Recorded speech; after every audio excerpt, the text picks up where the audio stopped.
big on weekly beauty steals from fall faves like Moroccan Oil and Live Tinted. Plus, discover new must-haves from Tarte and Sol de Janeiro. Get ready for over 250 beauty steals and more.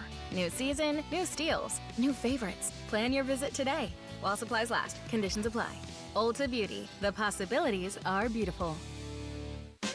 University of Maryland Global Campus offers more than 50 flexible online certificates that provide short-term credentials and real-world skills you can use immediately, with a range of affordable undergraduate and graduate certificates in high-demand fields like business, AI, cybersecurity, data analytics, and healthcare. You can earn credentials quickly to help advance your career. No application fee if you apply by September 1st. Classes start soon. Learn more at umgc.edu. Certified to operate in Virginia by Shell. CareSource is a nonprofit health insurance company. That means we actually invest what we earn back into our members. So with CareSource, you get so much more than Medicaid health benefits, like extra help finding a steady job, a safe home, or dependable ride. You see, we're not just hoping to improve your health. We're giving you the resources and rewards you need to live a better life. Does your Medicaid plan do that? CareSource, today and always trusted. Learn more at caresource.com. Straight Talk Wireless presents Pickup Truck Wisdom. Trust is earned. That's why I've stuck with Straight Talk. Same price as 2009 on Verizon's 5G network. Cause shoot, anyone can make a promise. Keeping it for years, that means something. Now plans starting at $25 a month with 4 lines. Find us at straighttalk.com and Walmart. Straight Talk Wireless. Straightforward. Always. Same price claim applies only to the base monthly price of our $45 plan from October 2009 to present. The Alzheimer's Association and the Ad Council present the story of Tom and Levi. Tom is the smartest man I know. He's been a professor at 2 major universities, been a teacher for over 40 years. One day, he told me that he was having problems in his classes. I think one of the students had asked the question and he didn't remember the answer. And I also noticed that he was letting his class out earlier than they were supposed to let out. And he was telling them that he was doing it as a favor to them, but I think in reality, he just wanted to get out of there. I was really starting to worry because I saw something was wrong. Levi and I talked about how it would change our lives, but he was there beside me, and my love for him was just immense.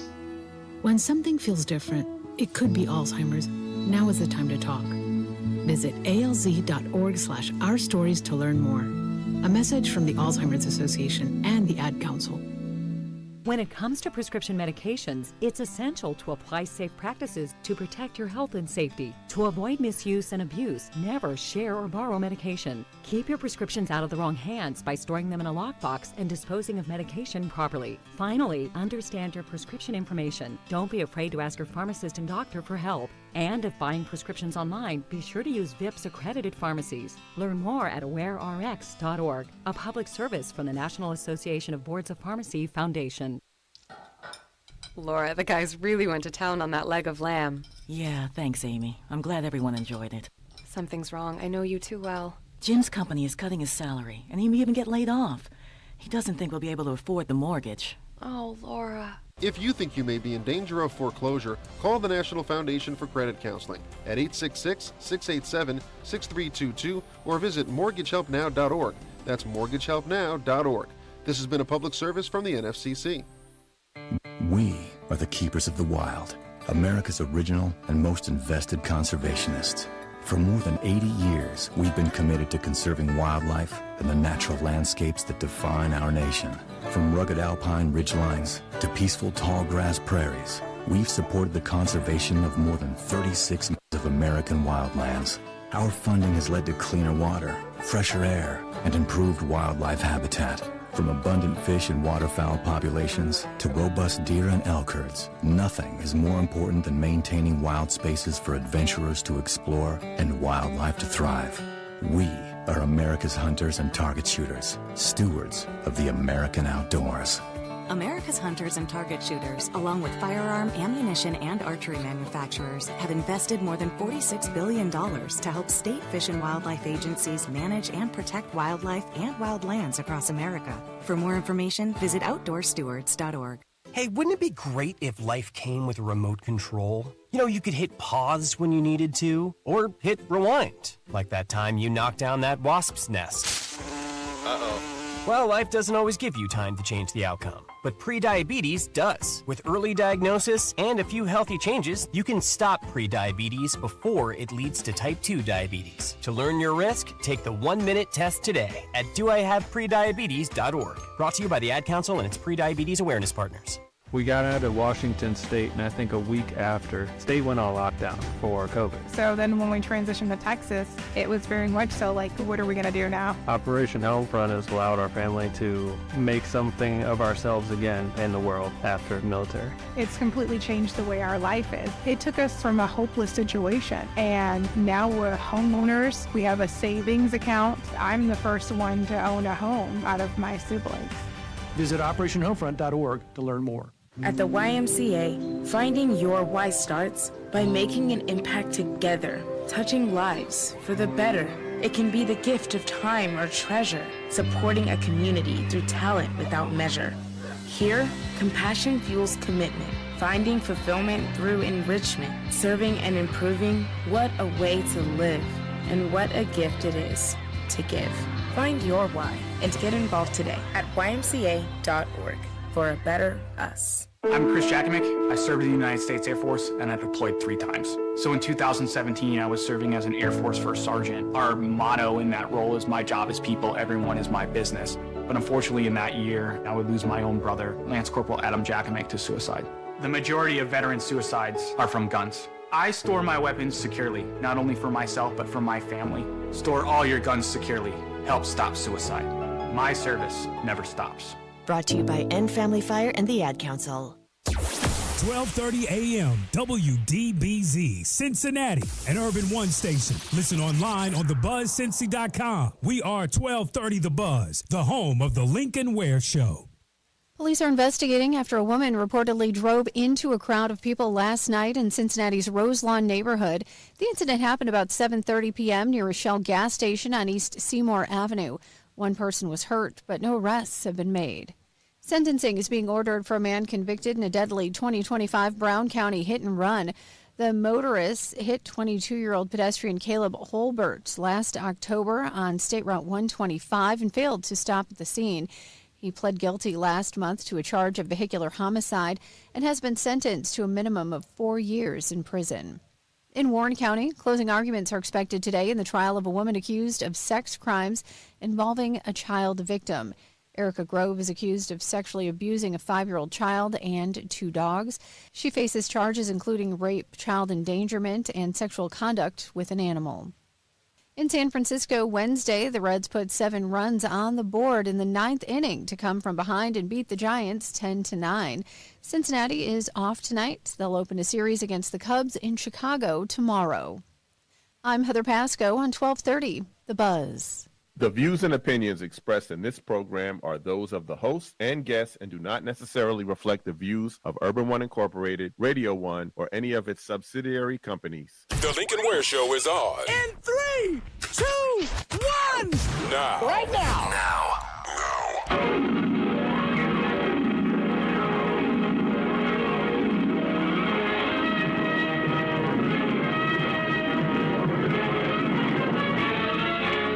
Than a speeding bullet. More powerful than a locomotive. Able to leap tall buildings at a single bound. Look, up in the sky, it's a bird. It's a plane. Lincoln, Bobingan, Bonana, Pineapple, Bacon, Feed, Fine, Momingan, Lincoln. They say this cat Lincoln is a bad mother. I'm just talking about Lincoln. Good morning, Cincinnati. Welcome to 1230 WDBZ. We are the Buzz of Cincinnati, your talk station. I don't know, I practiced well. The practice went pretty good, but when you get in the game, I'm sort of like the Bengals. They practice well, but when game time comes, let them down. Yeah, okay. Lincoln Ware with you till 1 o'clock. It's Thursday. Yes. And speaking of the Bengals, they play their last preseason game tomorrow night up in Philly. And I don't think we're going to see any starters. And I know we won't see Chase Brown. I mean, not Chase Brown, Jamar Chase. These Chases killing me. Jamar Chase, Chase Brown. But anyway, we won't see Jamar Chase in there at all. And I don't think his knee was injured. Just a little hyperextension there. But he'll be okay. Boy, I tell you, a sigh of relief there. You know, I thought they were, torn ACL. He's gone until next year. You know, those things scare you when you see him come down like that. Man. North College Hill Superintendent Eugene Blaylock. You know, he's been on the show before. Very outspoken superintendent. And, the 18-year-old kid that was killed in Mount Healthy the other night was a former student at North College Hill. And Blaylock is urging parents to discuss conflict resolution with their children and to keep them safe. He says, we've been in school 11 days, and they already have 11 expulsion hearings scheduled for fighting. 11 days, and then 11 kids are up to be expelled for fighting. That's just crazy. He says, parents, you need to step up. See, parents don't like to hear that. They hate to hear somebody telling them how to parent their kids, and their kids are the baddest ones out there. You need to talk to your kids, is what he says. Know where they're at. Know what they're doing. I don't want to get another phone call from the chief of police telling me that another one of my students has been killed. That's what he said. So we'll try to get him on sometime this morning. And but 11 expulsion hearings in 11 days. That's almost like a fight a day. You know what I mean? A fight a day at school. And it's probably stupid stuff. Probably something dumb that they're fighting over. Unbelievable. Well, Brian Tome will be back at Crossroads this weekend. Yeah. Brian Tome will be back. He was placed on a 1-month suspension, followed by a leave of absence after the results of that investigation they conducted about inappropriate physical humor. One of the members alleged, and here's where we are, right here. He'll be back on this weekend. Yeah. So there you go. Brian Tome will be back. And see, I like the old Brian Tome. I liked his humor, his approach. I'm wondering if all this may have changed him, and he's not going to be the old Brian Tome that we're used to. I don't know what to expect this coming weekend. I don't know, but I'll be there. I normally go when the black preacher preaches, you know what I mean? If they're preaching the gospel, it doesn't matter who's preaching it, but I mean, I can relate to Brian, to Chuck Mingo. I can relate to Chuck Mingo better when he's up there, you know. But we'll see. But I hope this hasn't changed Brian Tome from the Brian Tome that we know. I see JMLK coming in to do a commercial. Yes, JMLK is in the house. Maybe we can snatch her in here just to say hi for a second. See if you can get her to step in here, Terrence Howard. If she's, I know she's talking. She's good at talking to people. And once she starts talking, there's no stopping. But anyway, maybe we can get her in here. But yeah, Brian Tome back at Crossroads. I just wanted to say hi to you, JMLK, Jan Michelle Lemon-Turner. Here's the camera right here. Right here. But you can talk on the mic there. Go ahead. right there. Let's just talk on that mic. Just sit down there. Council's back. The mayor be back. Ware and the mayor be back next week. So yeah, everything's rolling. Everything's rolling. And you know what? We've been on recess, but not vacation. Right. Everybody's working really hard. We just aren't having council meetings. Okay. But everybody's working. Nobody's been on vacation at all, as far as I know. Okay. Yeah. All right. How's it going? Hey, it's going great. So, I sent you something about the new CCY. Oh, CCY coming back, right? Yeah. CCY. Everybody's been talking. They need to get the CCY back. Okay. We do. It's been 2 decades, and we need it. So this will be CCY Next Generation. We're looking for, Scotty Johnson, Ryan James, and I are trying to move forward with this. So we need mentors. We need people to say, oh, I've got a business. I can employ somebody. And so we need all of that. And plus, we've got life skills workshops set up. Those 3 components. Okay. But the life skills workshops we have ready.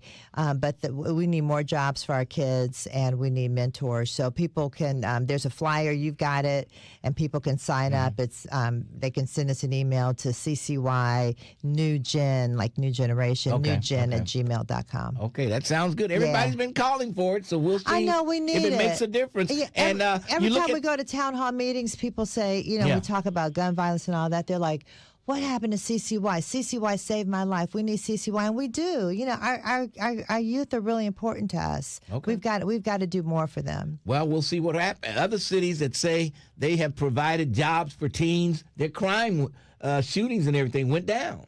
Yeah, our teens just really need jobs, need love, need mentors. The whole gun violence thing is a whole nother conversation, though. Yeah. So we'll talk about that. We need a community violence interruption strategy. All right. JMLK, good to see you. Thanks for stopping by. All right, good to see you, too. All right. That's our good friend Jan Michelle Lemon Kearney in the building. All right. Yes. And so CCY coming back. So we'll see what happens. All right. Where was I? Oh, yeah. Florida District down in Broward County. And see, this, I'm afraid something like this is going to happen with Cincinnati Public Schools. They're getting more charter schools opening up in Florida. And the Broward County District has 13,000 fewer students. And they're talking about closing 10 more schools. Yeah. And as you see, all these charter schools are popping up around Cincinnati here. And I'm thinking that may end up happening here. Yeah. They could close or repurpose 10 more schools, according to a presentation shared on August 25th by the school board workshop. So, not a good thing. Not a good thing. They're saying P.G. Sittenfeld's case exposes a loophole that city council has to close. Yeah. So we'll see. We'll give you more on that. And P.G. Sittenfeld has refused to talk to any media.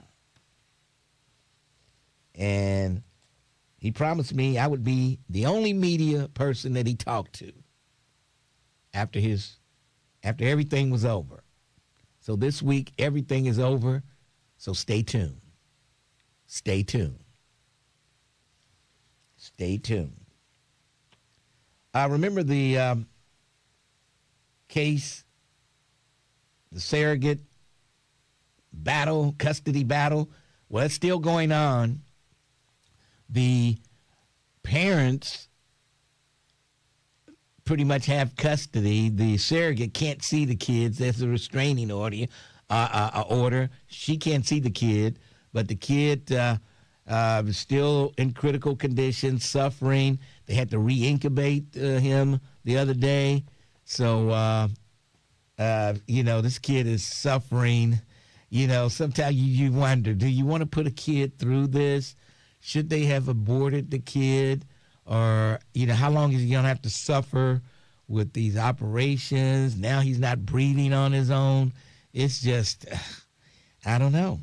Sometimes you might just, he had to have the heart operation as soon as he was born. And I don't know. That's a real debate. Real debate there. We'd like to get your comments on that one.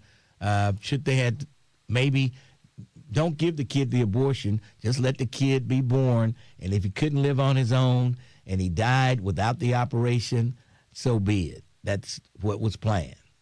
But I don't know.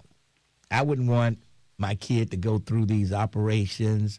Now you got a breathing tube in. He's not breathing on his own at such a young age. And they say, well, he doesn't know what's going on. He's too young to feel it, to feel this stuff. But still, he's suffering. It's the body's hurting. So want to get your comments on that one at 513-749-1230. Greg Landsman will be in at 10:30.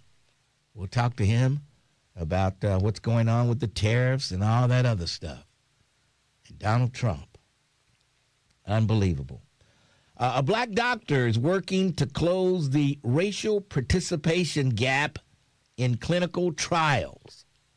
Black folks, we're always the last people to come to the table when it comes to clinical research because of Tuskegee, the Tuskegee experiment, and that's going to live with us forever and ever.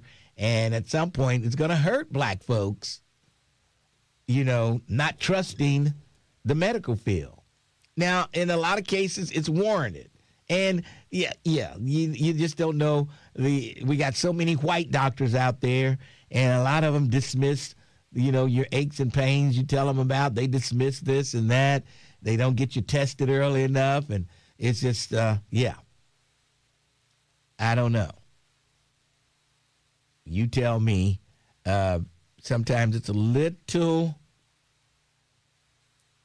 we go too far looking back at history sometimes, and it damages the future.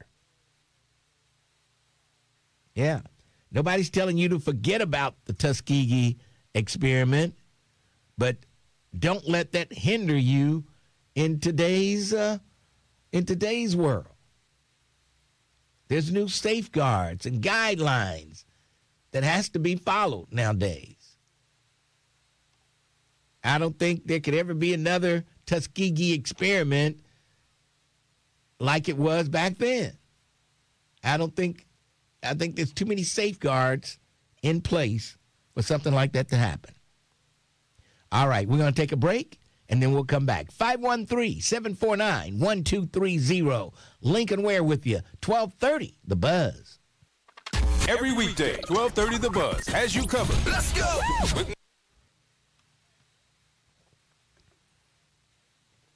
All righty.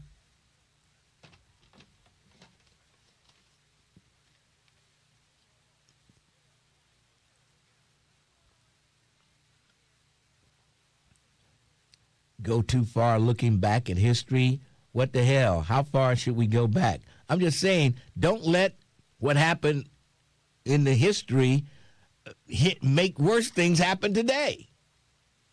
I mean, we need black folks to experiment on some of these drugs that they're giving because some of them don't work for black folks. They work for white folks. They give it to you, okay, and then they don't work on black folks.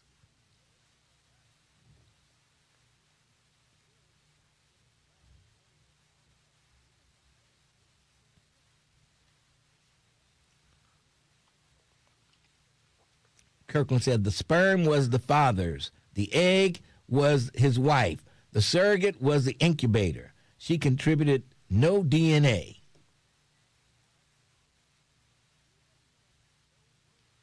And you can go back as far as you want. I'm just saying, don't let what happened then deter you from what's going on today with new guidelines and safeguards. That's all I'm saying.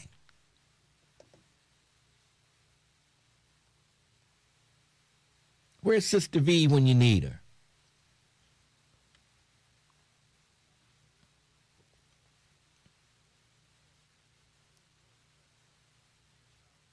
Why don't you become the test dummy? Oh, boy. I mean, if they had an experimental drug for something I was going through, they say we need, you might get the placebo or you might get the real thing. You don't know what you're getting, but if you got the real thing and they check on you every day, every 2 days, and they calling any side effects, any of this, and if something happens, they pull you out of it.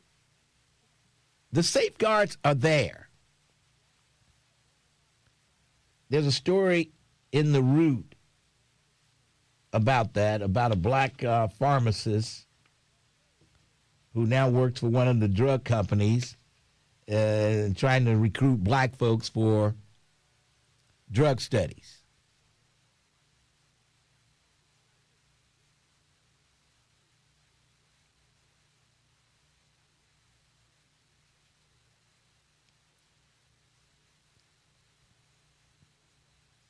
Keyword surrogate. Know your role.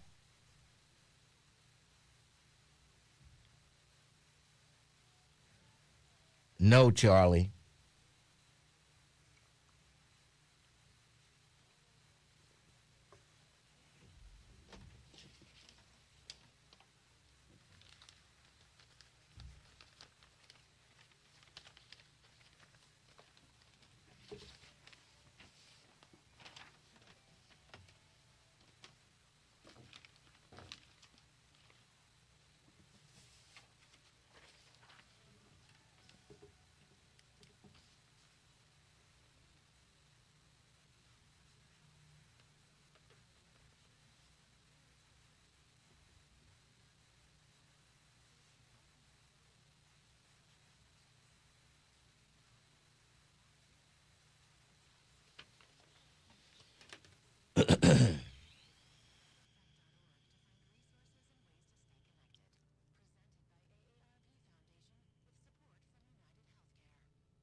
Well, wouldn't you rather a black person tell you about all the safeguards and things, and you can drop out the experiment anytime you feel like it? Would you rather a black person tell you that or a white person? Yeah, that's why they hired her. She's very smart to get that job. She's probably making some big bucks, too, working for that drug company. I think it's Merrick that she's working for. Assalamu alaikum, my brother James Muhammad. Hamilton team is leading in the World Series.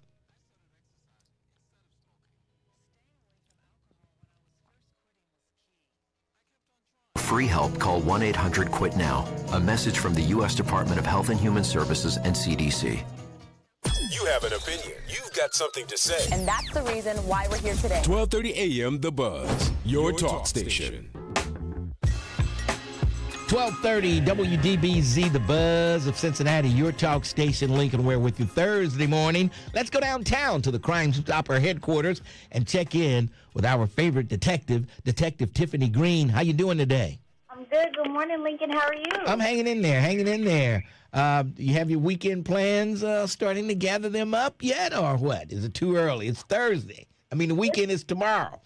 It's too early. Oh, gee. So you're going to have your weekend on the fly. Whoever calls and say, hey, let's go here. There's a party there. Then you're on the fly. No. After last weekend, I'm good. Okay. All right. I just need to just relax. Just chill out this weekend. Okay.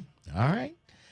Who are we looking for today? Cincinnati Police District 3 is looking for Sanchez Black. Mr. Black is wanted for felony burglary and misdemeanor domestic violence and misdemeanor violation of protection order. On August 12th of 2026, during a domestic dispute, Mr. Black physically assaulted the victim and took the victim's property without the victim's consent. Sanchez Black is a male black. He's 25 years old, he's 5'7", and 170 pounds. Sanchez Black has no known arrest history and was last known to live on Coaldale Avenue in West Price Hill. Cincinnati Police District 3 is looking for Thomas Smith. Mr. Smith is wanted for felony domestic violence. Police say Mr. Smith knowingly shoved the victim to the ground, causing the victims to sustain visible injuries. Thomas Smith is a white male. He's 70 years old. He's 5'7" and 130 pounds. Thomas Smith has an arrest history of domestic violence and resisting arrest and was last known to live on Work Road in Westwood.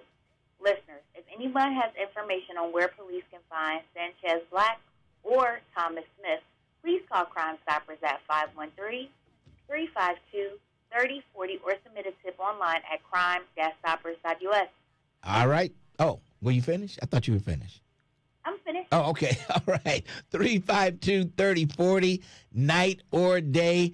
And there's always cash money for your clues, and 24/7 is somebody on the Crime Stopper hotline. Is that correct? Always. Always. All right. All right. We'll talk to you tomorrow. We'll talk to you tomorrow. Have a good one. All right. That's Detective Tiffany Green on the scene. And, hey, 352-3040, night or day. I'll be broadcasting live over at Jeff Weiler this coming Saturday from 12 till 2. And come on out for some great deals on, well, if you want a new car, they've got new cars there. But I'll be at the Used Car Mega Store. Yes, the Used Car Mega Store is where I'll be. And you need to come on over. Got some great deals on some cars. I don't know if they still, somebody asked me the other day that they still have that Escalade that was for $21,995. Only had 112,000 miles on it. It was a 2016 Escalade Platinum, and it had all the bells and whistles on it. I'll check on Saturday to see if it's still there. But that car sounds like a real great deal, especially if you like a Cadillac Escalade. Yeah. Those things cost over $100,000 new. Over $100,000 new. And the electric ones cost maybe $150,000. Unbelievable. Unbelievable. And they did have a Buick LaCrosse, one of those original Buick LaCrosse. Oh, man, 2013. It only had, it didn't even have 100,000 miles on it. Had 78,000 miles. It was only $7,995. I mean, you can't beat that. But Saturday, I'll have a new list of cars that you can take advantage of the great deals. And some of these cars may be still there. I don't know. But there's some great deals on some cars. Not a whole lot of miles on them. And that's the key thing right there.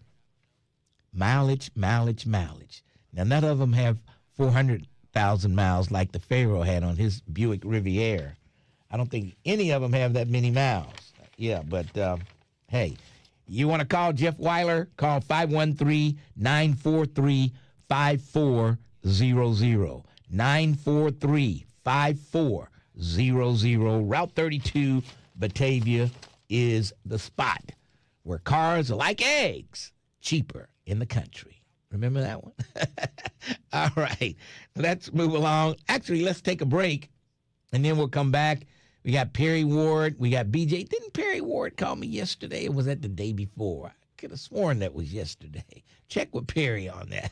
And then we'll come back. 12:30, The Buzz. Cincinnati. Want to stay plugged in with 1230 The Buzz and get the inside scoop sent to your phone? From exclusive contests and cash giveaways to breaking news and can't miss events, we're keeping you connected all day long. Join the 1230 The Buzz text club right now by texting BUZZ to 23845. Get instant updates on local news, community events, special guests, hot topics, and chances to win prizes before anyone else. If it's happening in the city, you'll hear it from The Buzz first. Cash, contests, conversations, and community, all in the palm of your hand. Text BUZZ to 23845 and stay connected with the station bringing 513-421-8909 for the Boys and Girls Club.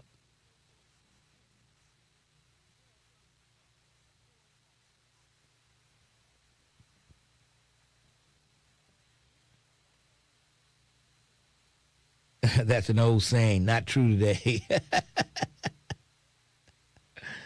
Oh, boy. Unbelievable. Lincoln's not a car salesman, but he plays one on radio. Oh, boy. Catfish needs a car. Oh, boy. Jeez. I had a friend who went to order a new Escalade, and they told him there's a 1-year waiting list. Jeez. Jeez. Unbelievable. Maybe Pharaoh wants a 1970 Mercury Montego or a 74 Kia Bristol. Oh, boy.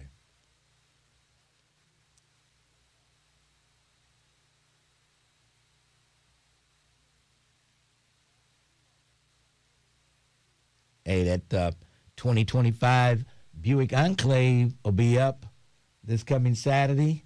You can come take a test drive in that baby. Oh, yeah. You can just pull up with those dark tinted windows there. Nobody will ever know you coming. No. Yes. Yes. Nobody will ever know.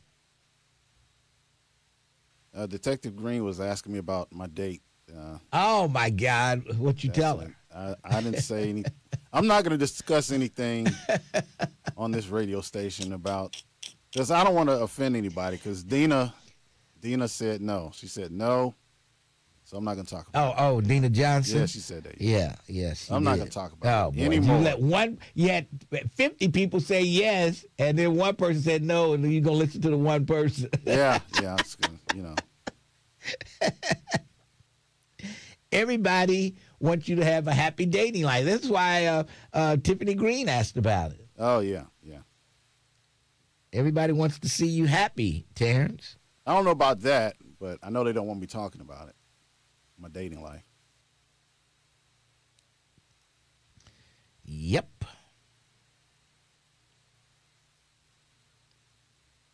Show of hands, who want to hear about Terrence's date?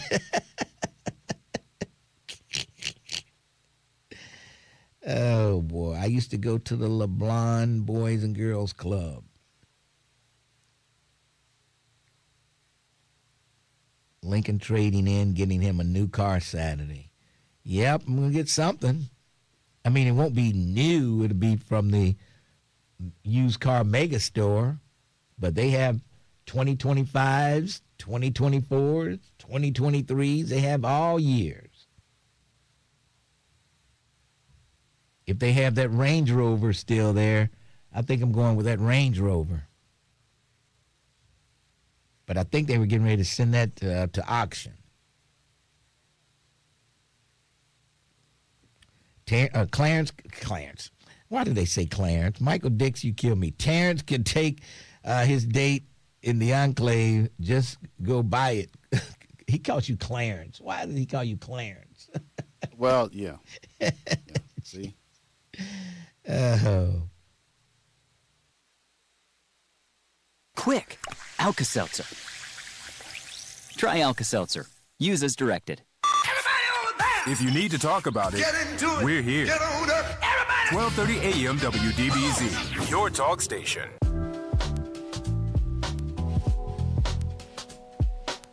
.1230 WDBZ. We are the buzz of Cincinnati, your talk station. Lincoln, we're with you on a Thursday morning. We've got Greg Landsman. He's not out there, is he? I can't see behind me. I don't know. But he'll be in shortly if he's not here already. The real Terrence Howard has gone out there to check. All right, let's go to BJ. BJ, how are you today? I'm doing fine, Lincoln. I just called to wish you and Mrs. Ware a happy anniversary. Oh, well, thank you, BJ. Appreciate that. Okay, you have a good one. All right. Thanks for your call. Bye-bye. Okay, that's all BJ called for. Okay. All right, 513-749-1230. I do want to hear your comments on the racial participation gap in clinical trials. That's a gap we probably need to close for black folks' sake. Yeah. Now, this lady who is I guess she's a pharmacist, but now she works for Merrick in New York. She is the executive director of clinical trial patient representation. And she wants the topic of participation in clinical trials to become less of a last-minute conversation between a doctor and a newly diagnosed patient and more of an everyday discussion that communities whose trials are intended to serve. Yeah, they've got trials for people of color that mainly the doctors don't even say anything to them about it. We're missing out on these trials, and black folks should be participating in because it's only going to help other black folks and possibly you. If you get into trial, the medicine could help you. But we still seem to be hung up on Tuskegee. And at some point, now I didn't say let it go, but at some point you got to say, okay, they've got safeguards now. Nothing like that could happen again. So let's try it. I mean, and you can always drop out a clinical trial if you're getting too sick or something. You can drop out at anything. You're not forced to stay in the trial. There's outs. But I don't know. That's something people, black folks, need to think about. They need to come to grips with. And, yeah, we do need more black doctors and nurses. We definitely need more black doctors. There's just not enough black doctors to go around. There's not enough doctors, period, to go around. You know, have you ever tried to get into some of these specialist offices? It's 6 months. You know, somebody is 6 months. Okay, we can see you in April. We can see you in May of next year. You know, you're like, what? And everybody says free health care for everybody. It would be chaos. Doctors would be probably taking money on the side to slide you in to get you an appointment. So, yeah, that's what I say. We definitely need more doctors, but I don't know if they're churning out as many black doctors today as they used to. I don't know. I'd have to talk to somebody. I have to check in with Dr. Melvin. Haven't talked to him in about a week and see what he has to say about that. But I just don't. But I know he went to his class reunion down at where did he go? He didn't go to Meharry. He went to the other college down there. I can't remember, but I just don't think they're churning out enough doctors, and pharmacists, and things like that. You got, if you're a pharmacist, you got to know your math and your science, and you got to do all that stuff. And black folks, for some reason, that's why they're trying to get people into the STEM. That's why they're trying to do that. We're missing the boat, folks. We're missing the boat. Somebody said, but you can't drop out of the side effects. Well, if you have the side effects early enough, I mean, when you have one, you can say, I don't like what I'm feeling, I'm out, I quit. Can nobody make you stay in the program? You know? And so, I don't know. I'm just looking at some of these comments on excuses on YouTube. Everybody has excuses. Everybody have excuses. Somebody says it's darn near impossible to get a dermatologist. Yeah. And just think what it would be like if it was free health care for everybody. So we need to be prepared. We need free health care for everybody, but we're not prepared for it in this country. We're not prepared. Yeah. Lincoln, how was your experience during your clinical trial? I've never been in a clinical trial. I've never been in one. I've never been in a clinical trial. But if they had one that I could participate in and it would help what I'm going through now, I probably would. I'd get in it. Yeah. I would go ahead and sign up for it. No problem. Yeah, but I know some of you cats, especially on YouTube, oh boy, you'd have to be, even if you were on your deathbed, and they say, we have a clinical trial, this might help you out, but we don't know for sure. Take this and let us know. You probably wouldn't. You probably would, even if you're on your deathbed, you just that stubborn, wouldn't take it. That's how some of you seem on this YouTube chat. No matter what the condition, you wouldn't take it. It's experimental. Oh, I know what they did down in Tuskegee. I know what they do. Sir, you're only going to have a few weeks left to live. This could help you. They've developed this new drug to treat what's ailing you. It could help. But it's an experimental drug right now. It's not approved by the is it the FDA? I think so, yeah. So, and you probably wouldn't take it. Even if they told you you only had a few weeks to live, this could save your life. And if they told you it was experimental and it hasn't been approved by the FDA, you would probably just let it slide on by. Let it slide. Unbelievable. Unbelievable. The cleaning up the streets in Price Hill. A local group is having a safety walk cleanup to curb the violence that's going on in Price Hill. And a lot of times, if places are clean, I believe clean places does cut down on crime. I do believe it. If the streets are cleaned up, there's no trash, I believe that could work a little bit. But when there's trash and bags blowing across the street and McDonald's bags and cups and stuff like that, I don't know. Criminals like to hang around stuff like that. They like to be in dirt, filth. They do. They do.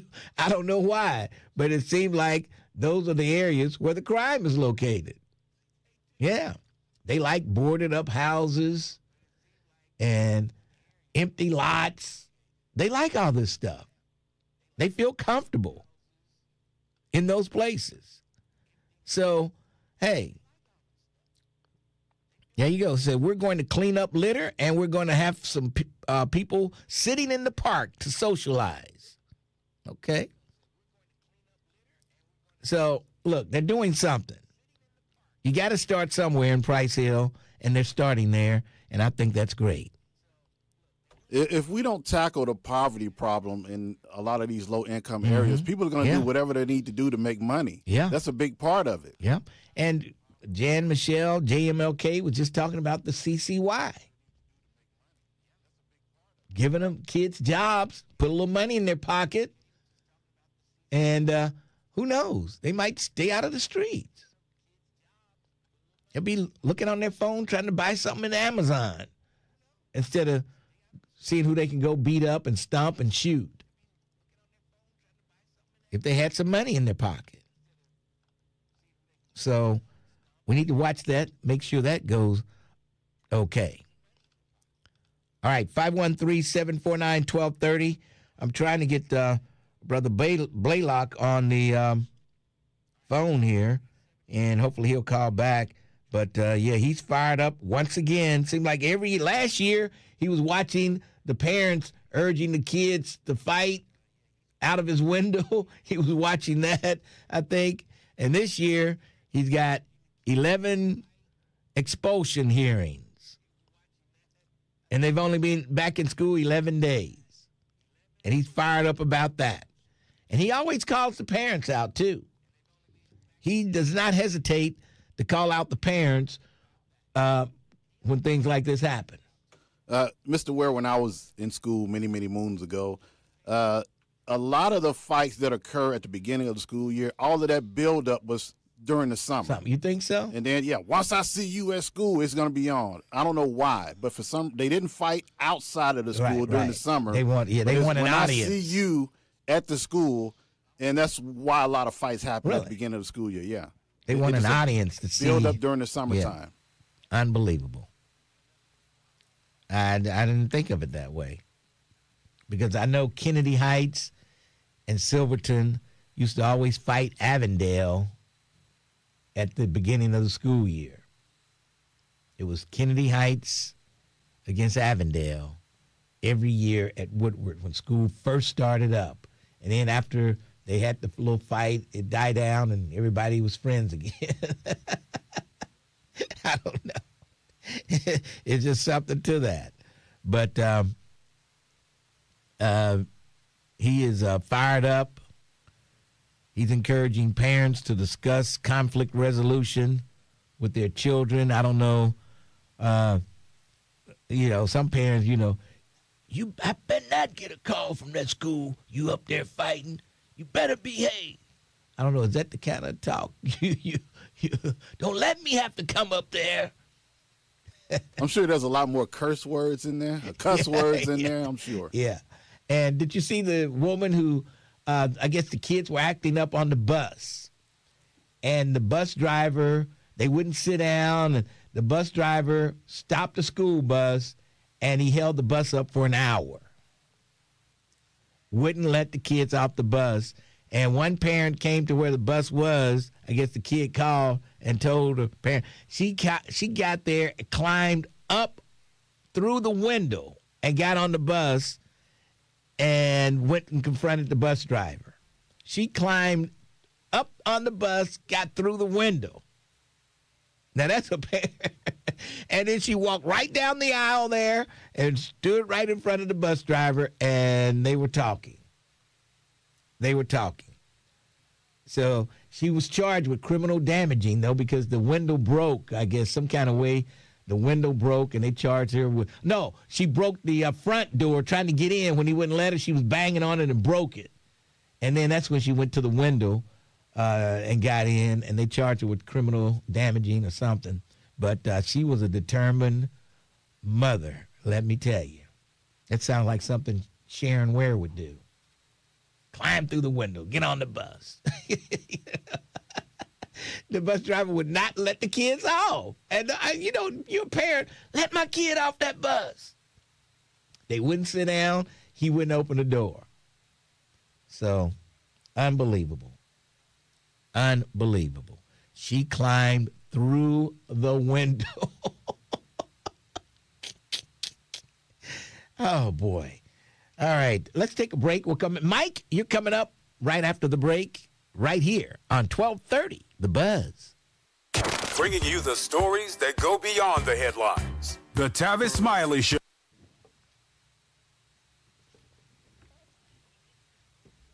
Okay.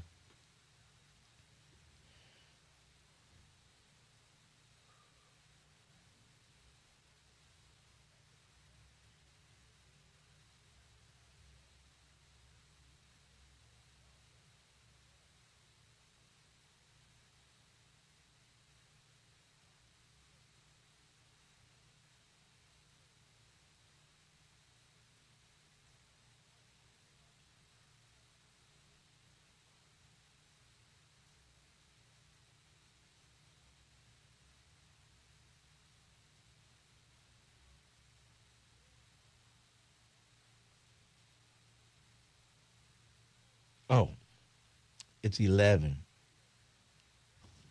Oh, sorry, it's 11. Yeah, they coming at 11 instead of 10:30.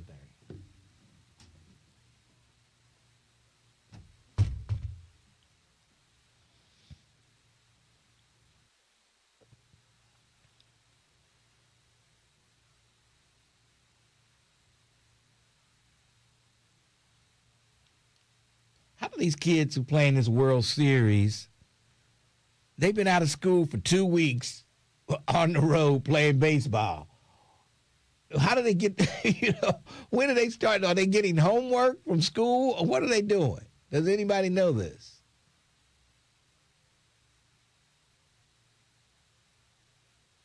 but they're winning 7-1. I don't know.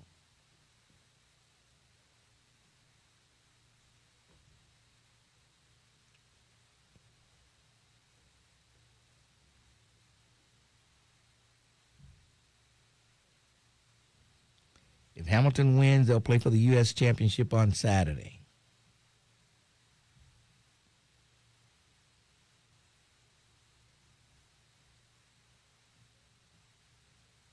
I don't know. Yeah, you're right, Cam Hardy, about the new state law on absences.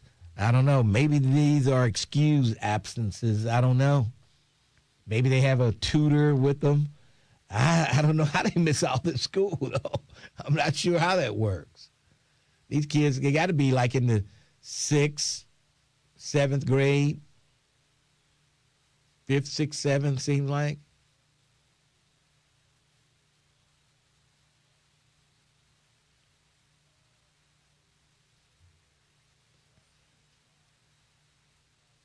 Yeah, I did see one black kid. His last name is Johnson. And he's a pretty good hitter. He's a pretty good hitter. Yeah. He struck out once today, though. It was a bad call. That ball was inside, and he didn't swing at it, and they called it a strike. I'm like, come on, man. That ball was way inside. They called a strike on the dude.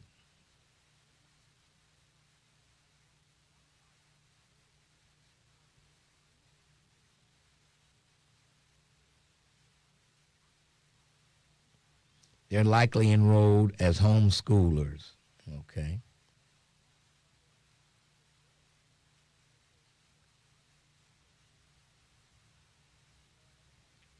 I may need to get Who's Dad on the show.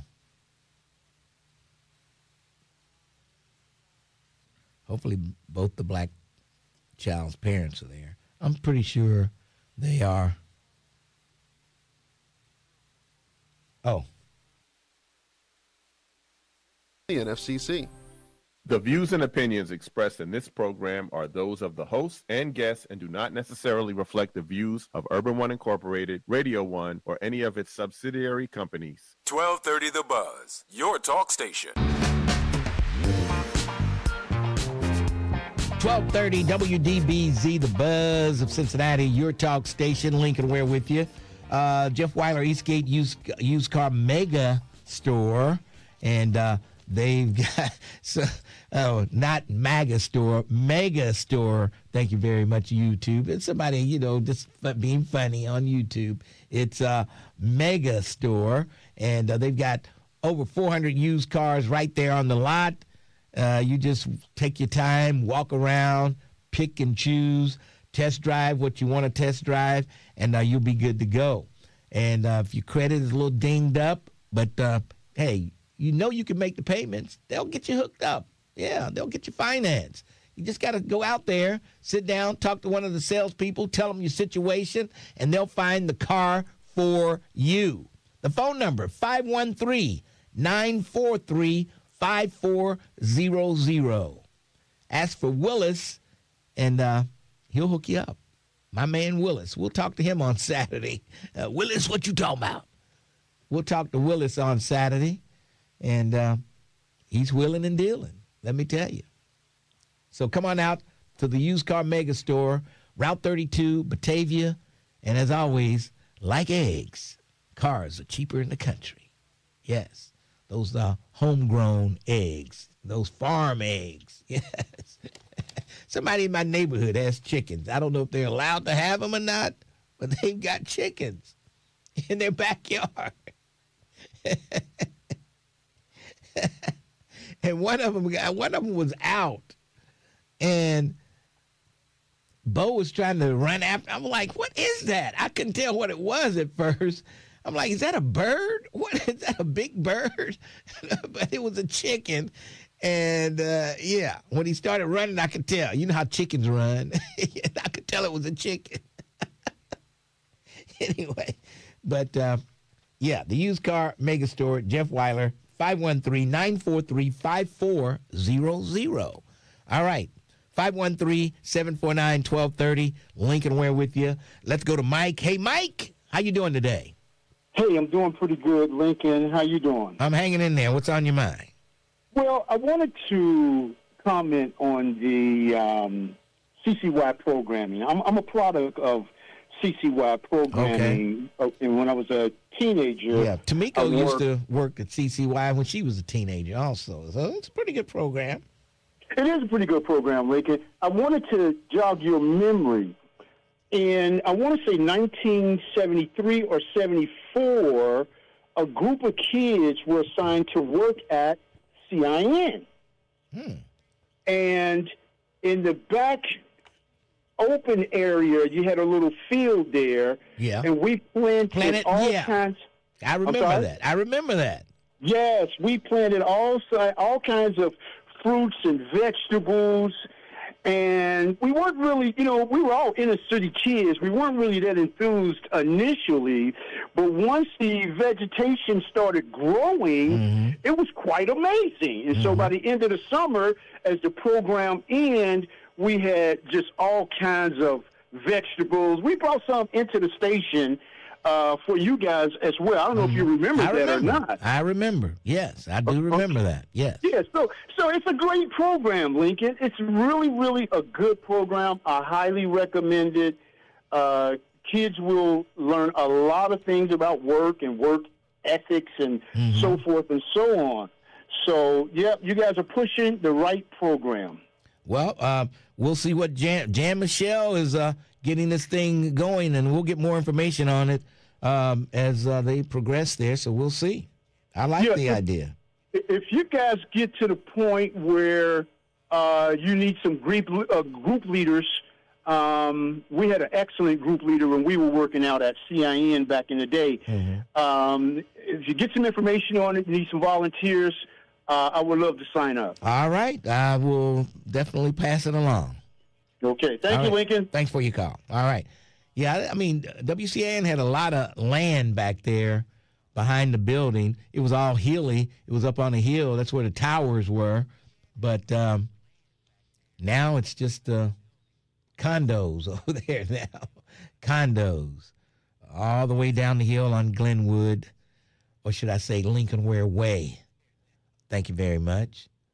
And, yeah, they did have a nice little garden back there. I do remember when they were back there. All right. I guess Hamilton just won, huh? Think the game is over? Yeah. So they just won. So Hamilton moves on. And I still want to figure out how do they work it out for school for the because I think they play next again on Saturday sometime, so they don't go home. They're not going home and coming back. They stay wherever they are. And they miss a lot of school. All right, 513-749-1230. I mentioned earlier our good friend Brian Tome back at Crossroads this weekend. This weekend, he's back. And that's a good thing that he's back. They've confirmed some mosquitoes had the West Nile virus on the west side. Terrence Howard, don't you live on the west side? Yes, I do.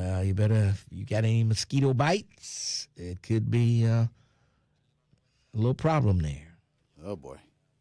So they say at this time there's not confirmed or probable human infection, but they did catch some mosquitoes with the West Nile virus. So beware. Don't let the mosquitoes bite. Yes. A lot of bad stuff happening since we've got the worst people in charge of this stuff. Huh? Yeah. A lot of bad things are happening. Yeah, a lot of bad things are happening. And I was just seeing Greg Landsman just walked in. That's what I was. They were at the window there, and I had to let the guard to let them in. So we'll take a break for news, And then when we come back, we'll talk to Greg Landsman right here on 1230 The Buzz. 1230 AM, WDBZ, Cincinnati, an Urban One station. Listen online on thebuzzcincy.com. We are 1230 The Buzz, the home of the Lincoln Ware Show. The Ohio Attorney General's office is distributing over $2.5 million to support addiction recovery. The money is going to law enforcement agencies and local government through the Drug Abuse Response Team Grant Program. Funding will be used to establish or expand specialized outreach teams to assist overdose survivors and their families. Area recipients include the Hamilton County Heroin Task Force, the Middletown Police Department, and the Hamilton Police Department. In Warren County, closing arguments are expected today in the trial of a woman accused of sex crimes involving a child victim. Erica Grove is accused of sexually abusing a 5-year-old child. Sentencing is being ordered for a man convicted in a deadly 2025 Brown County hit and run. The motorist hit a 22-year-old pedestrian, Caleb Holbert, last October on Route 125 and failed to stop at the scene. He pled guilty last month to a charge of vehicular homicide and has now been sentenced to a minimum of 4 years in prison. In San Francisco Wednesday, the Reds put 7 runs on the board in the 9th inning to come from behind and beat the Giants 10-9. I'm Heather Pasco on 1230 The Buzz. The views and opinions expressed in this program are those of the host and guests and do not necessarily reflect the views of Urban One Incorporated, Radio One, or any of its subsidiary companies. Take us with you wherever you go. Download the Buzz app for your smartphone today. For details, go to thebuzzcincy.com.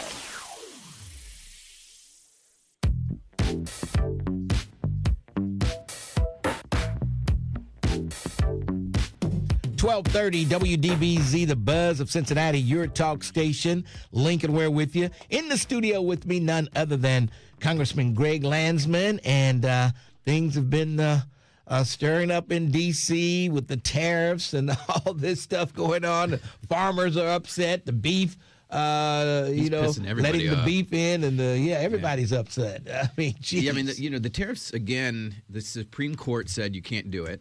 Under the law that he had pursued the original tariffs, and so they decided to use a different law, one that's 100 years old, and this will end up in court again. My sense is the Supreme Court will say you went too far, you got to pull back. But in the meantime, he has caused absolute chaos. I know. And to what end? I have not met a single business owner who said this helps me. Now, what do you think about the Jared? Kush, what is it? Jeffries. I don't know. Like met with Kush. Here's the thing about Hakeem. What's up with that? Hakeem doesn't suffer fools. So the idea that he went into this meeting and something happened where he was under some sense that they're a good partner. Hakeem does not. He doesn't suffer fools. So I don't know what happened. We'll find out. I guess we all go back next week. We go back Monday, and I suspect he'll say, well, he asked for this meeting or I asked for the meeting, but I suspect it was not a big deal. Okay. Well, everybody's upset about it. Yeah. I mean, he probably should say exactly, what happened, but I trust Hakeem that he didn't go in there thinking this was a guy I can work with. If anything, it would shed light. If I put myself in Hakeem's shoes, do you take the meeting? I would take the meeting in the sense that, I want to know how they approach this stuff. Yeah. We have heard over and over that they are charging for meetings, meaning that, not that Hakeem would do that, but if the president wants to meet with somebody, you got to spend. If you want to meet with the president, it's going to cost you $500,000, $1 million. Are you kidding? That this is part of the grift, right? That they between the crypto, investment, or his foreign, the investments that his kids have, or a donation to the PAC. So the question, I'd want to know, so the White House is really for sale. Pretty much. Every indication is that's what's going on. Yeah. I would want to meet with Jared Kushner to find out how they do business. How is it that that these guys are taking meetings? How does that whole thing work? I'd want to know. Geez, Man, that is unbelievable. All right, 513-749-1230. Congressman Greg Landsman is in the studio. And, Canada is upset now. They're upset. And this is going to eventually come back to hurt everyday people. Well, I'm assuming most people know this by now. What happens is that Trump decides he wants to add a bunch of tax. A tariff is a tax on goods coming in, and then the country that he's going after, they retaliate with their own tax, and so everything coming in to the country will get taxed, and so now you just have a more expensive goods coming in and out of the country. Everything just costs more. And that money's going to Trump. It's going to his government. Yeah. And it's not clear, what they end up doing with it other than what we've seen so far is that they then give it to these big companies. And the big companies don't turn around and give us our money back. It becomes, everything feels like or seems like they do it to benefit their own pocketbooks, their own bottom line, or the bottom line of the people who donate to their campaigns. That's what it looks like. I tell you, it's just, and then we all spend. Everything else becomes more expensive for us. The next president is going to have to do a lot of cleanup work after Donald Trump. I mean, the next Democratic president, if JD is whoever they put up, if they win, it's going to be the same old pretty much. Yeah, although hopefully we take back the House and the Senate, and we can start doing some of that now because, reining in the tariffs, Congress can do and should do, and if we had the majority, we would do, and will do if we're in the majority. And holding this guy accountable when it comes to the corruption. Like, no one should be making money off these offices. No one. Yeah. And they're not making only billions. is he is, but he's making billions of dollars. Yeah. And it's really two big plays. One is he's got this crypto coin, and all these folks who do crypto, they're pissed because they want to legitimize crypto. They want crypto to become regulated and part of the mainstream, so that people, because they've invested a ton of money. And what he's done is he essentially set up a crypto account and then let everybody invest in it. People have lost billions. He's made billions. Jesus. You got foreign, not adversaries, although we don't know, but we do certainly know that there are foreign countries that have put a lot of money into this crypto coin to Trump. That's essentially funneling money to Trump. Jeez. These are then companies or countries that get huge contracts. Then the second thing they've done is through the Trump businesses, through his kids, all of the, these big contracts that go out, they go to either directly to the Trump organization or the Trump organization that are investing in these companies that then get multi-billion-dollar contracts. That's like Bloomberg said. He said, I'm from New York, and I know a con man when I see one. Yeah. It was Donald Trump. Correct. And so we got to rein that in because it has cost. One, it's bad. It's illegal.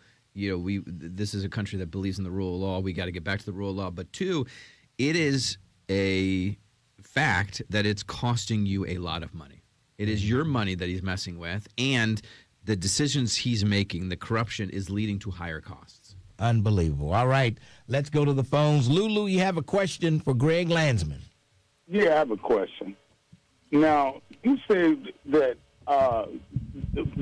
Trump is making all this money on crypto. Do you own any crypto? I don't, no. You don't own any cryptocurrency? No. So do you back the cryptocurrency market? Do you back the Clarity Act? Yeah, I support the Clarity Act. Yeah. So it is a such thing as crypto isn't a scam, right? Correct. Okay, so why wouldn't you make sure that your constituents know this information and know that our money is changing?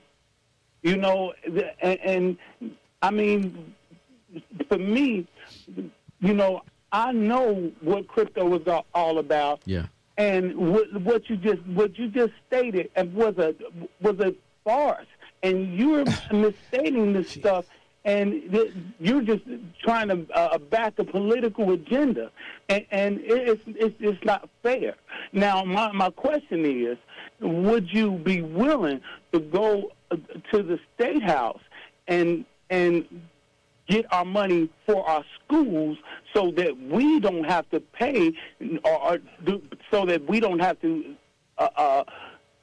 suffer from a payroll tax or a homeowner tax, and you get the money that the state's supposed to get to Cincinnati? I don't think a congressman can't do that, can they? But it's two really important points. Hang up and listen. No, I really appreciate you. There are two really important points. One is there is nothing wrong with the crypto stuff. I mean, the crypto folks. I've got so many constituents, small businesses that use crypto. Crypto is they even have crypto ATM machines. Yeah, exactly. And you got more and more banks who are taking on crypto as a way, because it does help. To reduce costs for some folks, as long as it's legitimized, it's regulated, people are protected. And so the Clarity Act, as he mentioned, really good bill. It's not perfect, so there's still some work to be done, and the Senate is working on it. But I've supported the bill because it would regulate crypto. It would legitimize and protect people's investment. I'm 100% in on that. And the worry with what Trump is doing is that he's either causing, actual issues, because he's taking he's a bad actor, right? Because every time you do anything, there's always some bad actors who are going to mess with it. He's a bad actor, or it looks like really bad acting, and it undermines the whole crypto effort. So I've got all these folks who support crypto who are really frustrated with what Trump has done, because he's making billions off this crypto account, and people have lost billions of dollars, and it looks like people are funneling money into the president to get favors. And so that hurts crypto 100%. It is not that crypto is bad, it's what he's doing is bad. Trump is making he said, I'm going to be the big champion for crypto. He's probably done more damage to crypto than anyone ever. The second thing is, yes, the state, one of the reasons why our property taxes and taxes are going up in general is because the state is taking our money. They got rid of the local government fund. They're not investing in education the way in which they're supposed to, and so then our schools turn to us. Yeah. And they need more need more resources, and so our tax dollars are going up.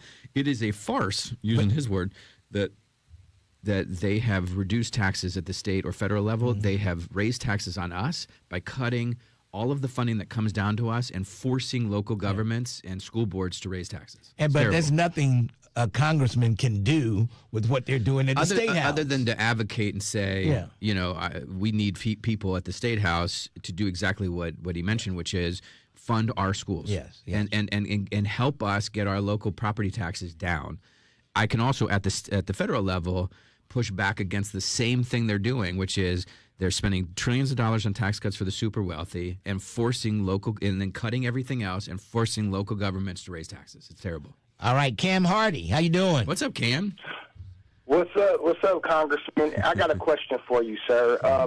So this might be a little bit in the weeds, but can you talk about the Transportation Reconciliation Bill and what does that do for our local transportation projects? Yeah. Because I'm under the impression that it's like on hold or they're using old money. So can you explain that? I'll hang up the list. Thanks. Yeah, thanks, Cam. Cam obviously being one of the greatest advocates for public transit ever here. And was instrumental in getting us getting the transit levy done, which is the largest investment in public transit and infrastructure in Hamilton County history.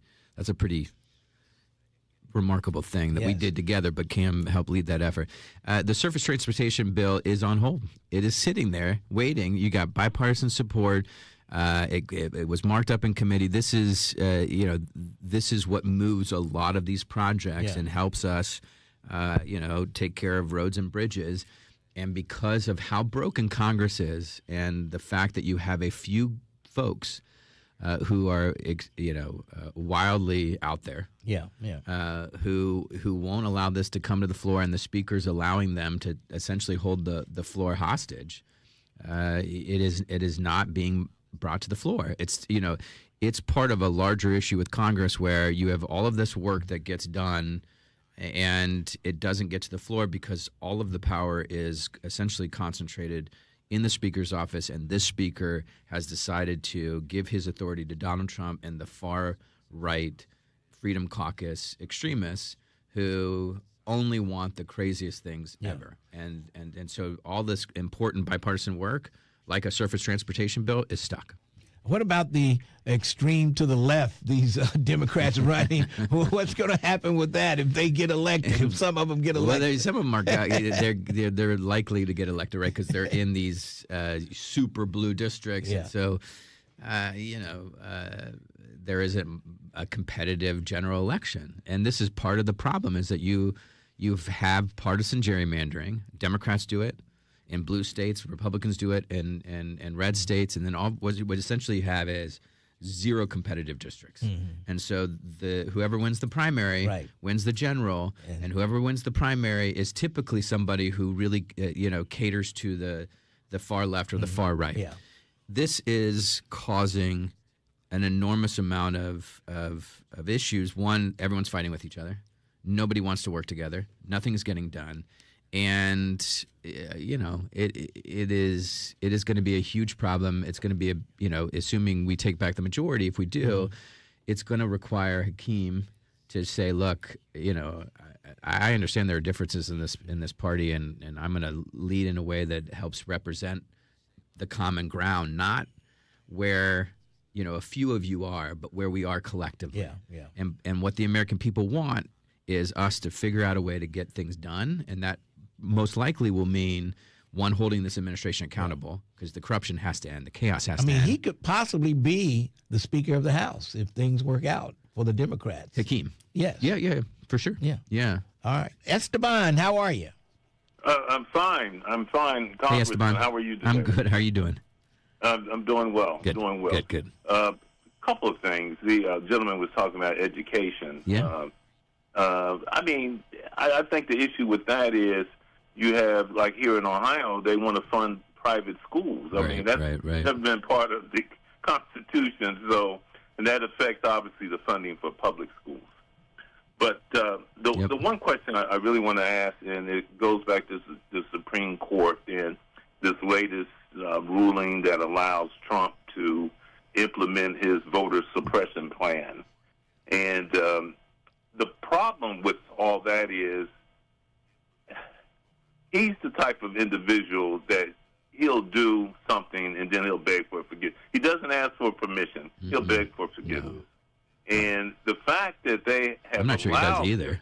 He doesn't do either. Right, he just does it. He just does it. Yes. Yeah, he just does it, and then at some point, it has to be corrected. Yeah, exactly. He's gone too far, and they acquiesce to whatever he's doing. Yeah. But this is what my fear is with this election coming up, the midterms. Now, they allowed him to implement part of his suppression plan, and which involves with the U.S. Postal Service. And I know none of this is constitutional. No. I mean, states' rights are, they handle their own elections without interference. But now that they've given him the green light to implement some of these issues, are you concerned about the midterms and the chaos and confusion that is going to ensue? Thank you for the question. Tomorrow I'm going back to D.C. just for a couple hours for the March on Washington. It's this, a focus on voting rights. Mm-hmm. I think there'll be a ton of us. It's people from all over the country are coming together to march again, as they did 50, 60 years ago, for voting rights. And here we are doing it again because the assault on voting in this country has been consistent and getting worse for years. It's the partisan gerrymandering that undermines voters. It's the voter suppression, the requiring this paperwork and this requirement, all kinds of new stuff. And people got to spend money to go get a birth certificate or new ID, whatever it is. all of it is to try to diminish the number of people voting that don't like what they're seeing in terms of the extreme concentration of wealth and power. And so you've got the Supreme Court. They didn't say that what he, and I know Esteban wasn't making this point, but just to be clear, the Supreme Court sort of punted a little bit, and he, Trump got a procedural win based on everything I've read, that some things will be moving forward, but the larger plan will most likely get thrown out. Yeah. What he's trying to do is require states to send a list of all of the voters to the federal government, which is not constitutional. But he got our list, didn't he? Didn't DeWine turn over something It's not clear. It's not clear. Yeah. It's such an outrageous affront to our democracy. And here's a core value that Republicans and used to believe in, and if they want to get back to it, they got to stand up to Trump and say we're done, is individual freedom. Personal liberty. That is a core. And what are they doing with these lists? Yeah, I mean, it's outrageous. Nobody knows I think what he's trying to do is convince people not to vote. So don't let him do it. I don't care who you're voting for. Send flyers out to people. Look, I think he wants people to be afraid to mail in their ballot. Yeah. Do not be afraid to mail in your ballot. Although, I will say, if you want to be certain, go in, vote take early. Take your ballot in, drop it in the box. If you instead of anything except mailing it.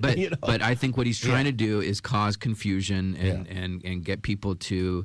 He's suppressing votes this way. This is what they're doing with immigration. They're scaring everybody to leave. Yeah. And this is what they're doing with the Haitians, which is so they're putting ankle bracelets on some of these folks. Yeah. Mm-hmm. They took their pastor. He's up in the Butler County jail now. Yeah, we've been doing wellness checks to make sure he's okay. But what they're trying to do is scare everybody. That's what they do. That's their big strategy: is scare everybody. Hopefully, you won't vote, and if you're Haitian, you'll leave. Which is what they've endured. These Haitian refugees is so. I mean, you got 50 gangs at war nationally. I know. How would why would you send somebody back to that? It's to hell, as DeWine would say. Yeah. So anyway, the last day to register to vote is, I believe, October 5th. So everyone should check their registration. Mm-hmm. Again, this has nothing to do with who you vote for. You vote for me, vote for Conroy, vote for Sherrod, vote for it doesn't matter. Whoever you vote for, you make sure you're registered. Yeah. We need you to vote, and then the first day to vote is October 6th. That's when everyone should vote. Just don't wait till November. Mm-hmm. Just vote in October. All right, let's take a quick break. We'll come back 12:30. The Buzz. Hey, y'all, what up? This your boy, Ricky Smiley. I want to drop you an invite to something a little more personal. This is Ricky Smiley on the Spot, where legends get loud, real, and sometimes a little reckless. Ricky Smiley on the Spot. No script, no rush. Just super real conversation. This ain't your average talk show. Let me thank me. Y'all want to talk about Lil Darryl? That's just a piece of it. Catch the full episode of Ricky Smiley on the Spot wherever you get your podcast and on the Urban One Podcast Network at urbanonepodcast.com. Here at Urban One, we pride ourselves on supporting local and national Black-owned businesses throughout all of our radio markets. Since we began our Buy Black campaign, we like to spotlight some familiar and unfamiliar businesses in our communities. From arts and crafts, restaurants, clothing and apparel, heating, technology, electrical. One thing is true, Black folks have a business for everything you need, want, or could imagine. So let's show some love to all local and national Black-owned businesses, because when you spend money with the Black-owned business, you are helping your community as well as helping yourself. The businesses for this week are: big shout out to DTR, Dream to Reality at 7358 Compton Lake. Car Surgeon, give them a call, 513-485-0568. And Cincinnati Web Designs. Get in contact with them at cincinnatiwebdesign.com. Salute to these businesses and all the Black businesses in the Natty. Join us for SOAC's 2026 Legacy and Leadership Gala on Saturday, August 29th at the Graduate Hotel in Cincinnati. We are celebrating 33 years of service, advocacy, and community impact. We will have dinner, entertainment, awards, and raffles. Reception begins at 5:30 and the gala runs from 6 to 10 p.m. Visit our website at soac.org for more information or call our office at 513-861-2790 to purchase your ticket today. SOAC, changing lives, strengthening communities, building legacies. Council on Aging is celebrating 55 years of service to older adults, people with disabilities, and caregivers in our community. When you need help for yourself or an older loved one, contact Council on Aging for unbiased advice, information, and connection to community resources. Details at 513-721-1025 or online at help4seniors.org. That's help4seniors.org. We are the keepers of the wild, America's original and most invested conservationists. For more than 80 years, we've been committed to conserving wildlife and the natural landscapes that define our nation. From rugged alpine ridgelines to peaceful tall grass prairies, we've supported the conservation of more than 36 miles of American wildlands. Our funding has led to cleaner water, fresher air, and improved wildlife habitat. From abundant fish and waterfowl populations to robust deer and elk herds, nothing is more important than maintaining wild spaces for adventurers to explore and wildlife to thrive.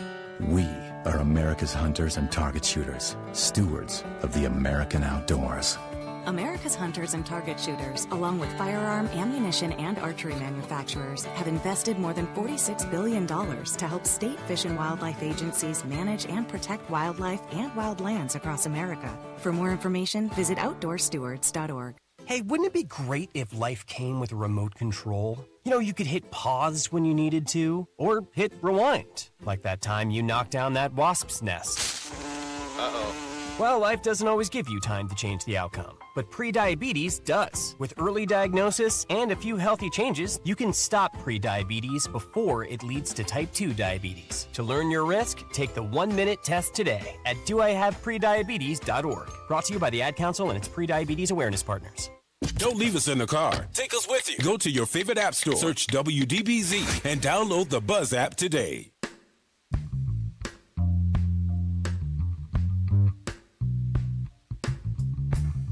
.1230 WDBZ, the Buzz of Cincinnati, your talk station. Lincoln Ware with you. Greg Landsman in the studio. And we got a few more minutes with Greg, so we'll get through. But before we get to the phones, someone wanted to know, how is it that the mayor of New York can get so many things done, but other elected officials can't? Please explain that. Well, a couple of things. One is the mayors are in charge. They got a lot of executive power, and so they can do a little bit more than, say, a legislative group. Although I think what's going on with the mayor is that one, it's still early and everyone's loving on the guy, and that's good. I mean, he's still in the honeymoon. But two, he's very good at communicating. So he's got a huge following. I mean, I think probably a bigger following than anyone nationally, right? I mean, other than some of the most famous members of Congress, but he's probably up there.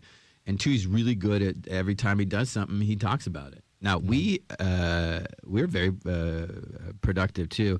I don't obviously have as big of a following as he does on social media, although you should follow me on social media, and you should sign up for our newsletter. It's a weekly newsletter, but it goes through everything we got done that week, and it is you will be blown away by how much we get done. Well, how did they get the newsletter? You sign up on our website. Yeah. You just go to what is our website? Landsman.house.gov. And then we got a Substack. You can go to our Substack, and we put out everything we do every week, once a week. And then if you follow me on Instagram, Facebook, or TikTok, we post everything. Okay. And we get more done than people realize. But it's a lot of you gotta. He has an enormous following. That's landsman.house.gov. Okay. Our newsletter, we got 20,000, 30,000 people, and people love it. It's a good update on everything that we got done and did that week. All right. Joan. Yes. How you doing? Hi, Joan. Fine. How are you? I'm good. How are you? My question is, well, first I want to make a statement about this before I ask you the question. Okay. Under Article 1, Section 8 of the U.S. Constitution, it outlines the power granted to the U.S. Congress, okay? Also, it states that Congress is the only one who can declare war. So my question is, how is it that Trump was able to initiate military action without congressional approval? And since he did that, Congress had the constitutional power to impeach him for launching a military action without congressional approval. And how come the Congress didn't do that? And we're paying trillions and millions and billions away. How much? Yeah. So how come they're not doing their job to get this man out of office? Yeah. So at the moment, the President of the United States has some war powers. The Congress is the entity in the Constitution that declares war, and the way Congress has worked up until recently is that a president has 60 days to get a vote, to come to Congress. So in order to keep a conflict going or to declare war and to provide funding for that war, the president has to get a vote within 60 days. Yeah, but he stops it, and then when he starts it again, says, okay, we got 60 more days. Yeah, exactly. I had a war powers resolution that said, no, he only gets 30. This is a guy that can't be trusted. He only gets 30.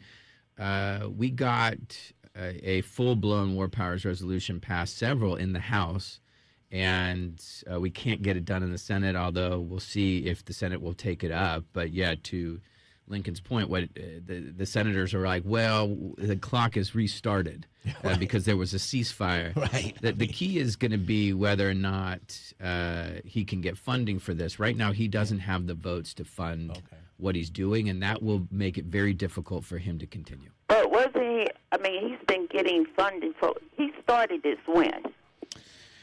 It's been several months. I mean, it was February, March, something like right. So we're talking well over 60 days. Yeah, all right? no, and so Congress has passed. The House has passed a war powers resolution. The Senate needs to do it, but he also has asked for money that would replenish the munitions, and at the moment he does not have the votes for that. So, but we're losing so much money, Greg. Oh, no, 100%. And the thing of it is, Congress is not doing their part.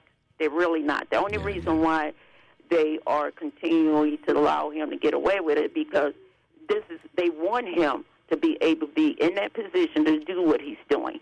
And it's not fair to the American people. And with the American people better understand that all of the people in Congress, we only have 535 members that vote that can be able to say how our money is spent, make the laws at the the state. I mean at the federal level, and declare war and all of this stuff. Congress has the power to do, but they're letting this man dictate to what he wants, what he can do, and what he is doing.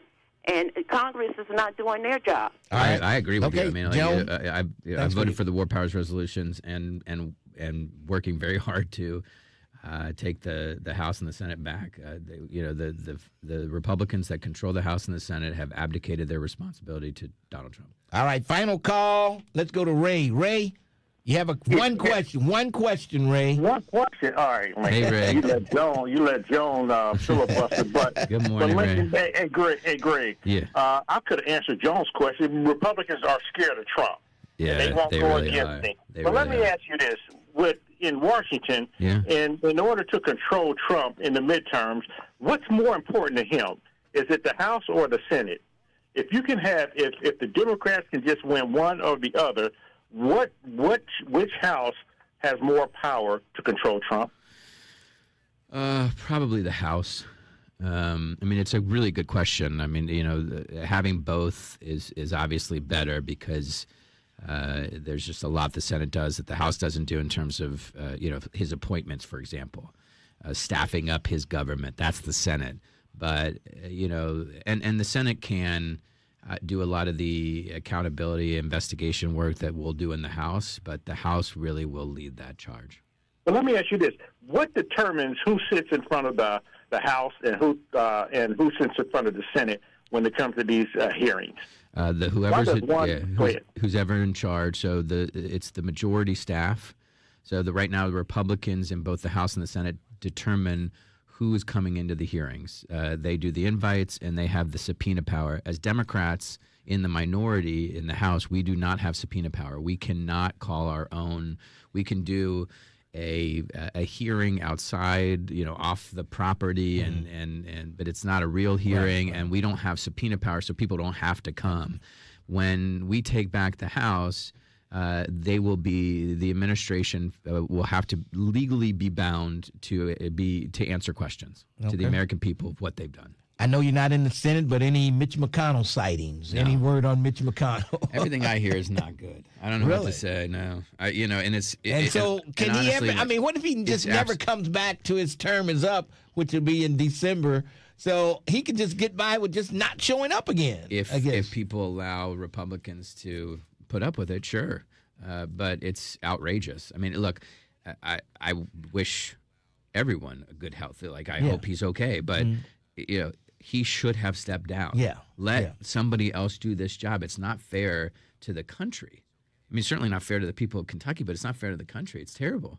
And all of these people are so obsessed with power that they've lost sight of the right thing to do. Just common sense, just be done. By the way, he's got, I don't know, he's got all these kids and grandkids. Why doesn't he just go hang out with them? I don't.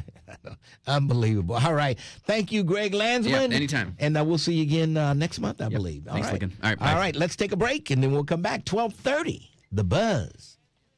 What's happening, good people? It's your cousin Trip Fontaine, and this is the Trip After Dark podcast. So I talked to him about therapy. I don't need therapy. I don't need to talk to no stranger about, all my stuff is phone. One of the things I've been thinking about when we talk about safety is harm. When I talk about accountability and we talk about love, we have to consider we do each other harm. This is the Trip After Dark podcast. Listen on the Trip After Dark app and urban1podcast.com. Pros, find the right flooring for the job in Lowe's newly redesigned flooring showroom. Shop our expanded assortment of trusted brands and get up to 35% off style selections, StainMaster, and StainMaster Pet Protect Special Order Carpet. And while you're here, save $100 on a DeWalt 20-volt max 6-amp-hour 2-pack of batteries. Now just $179. Get more of what you need faster and save more where it counts from the ground up. Our best lineup is here at Lowe's. Valid through 8/26 while supplies last. Selection varies by location. You're still glowing, flirting, grooving. You've still got it. But your immune system weakens as you age, making it harder to fight illnesses like pneumococcal pneumonia and RSV. Vaccines are a key part of any health routine and can help protect you from getting really sick. Ask your doctor or pharmacist which vaccines you need. See more at PfizerForAll.com. Sponsored by Pfizer.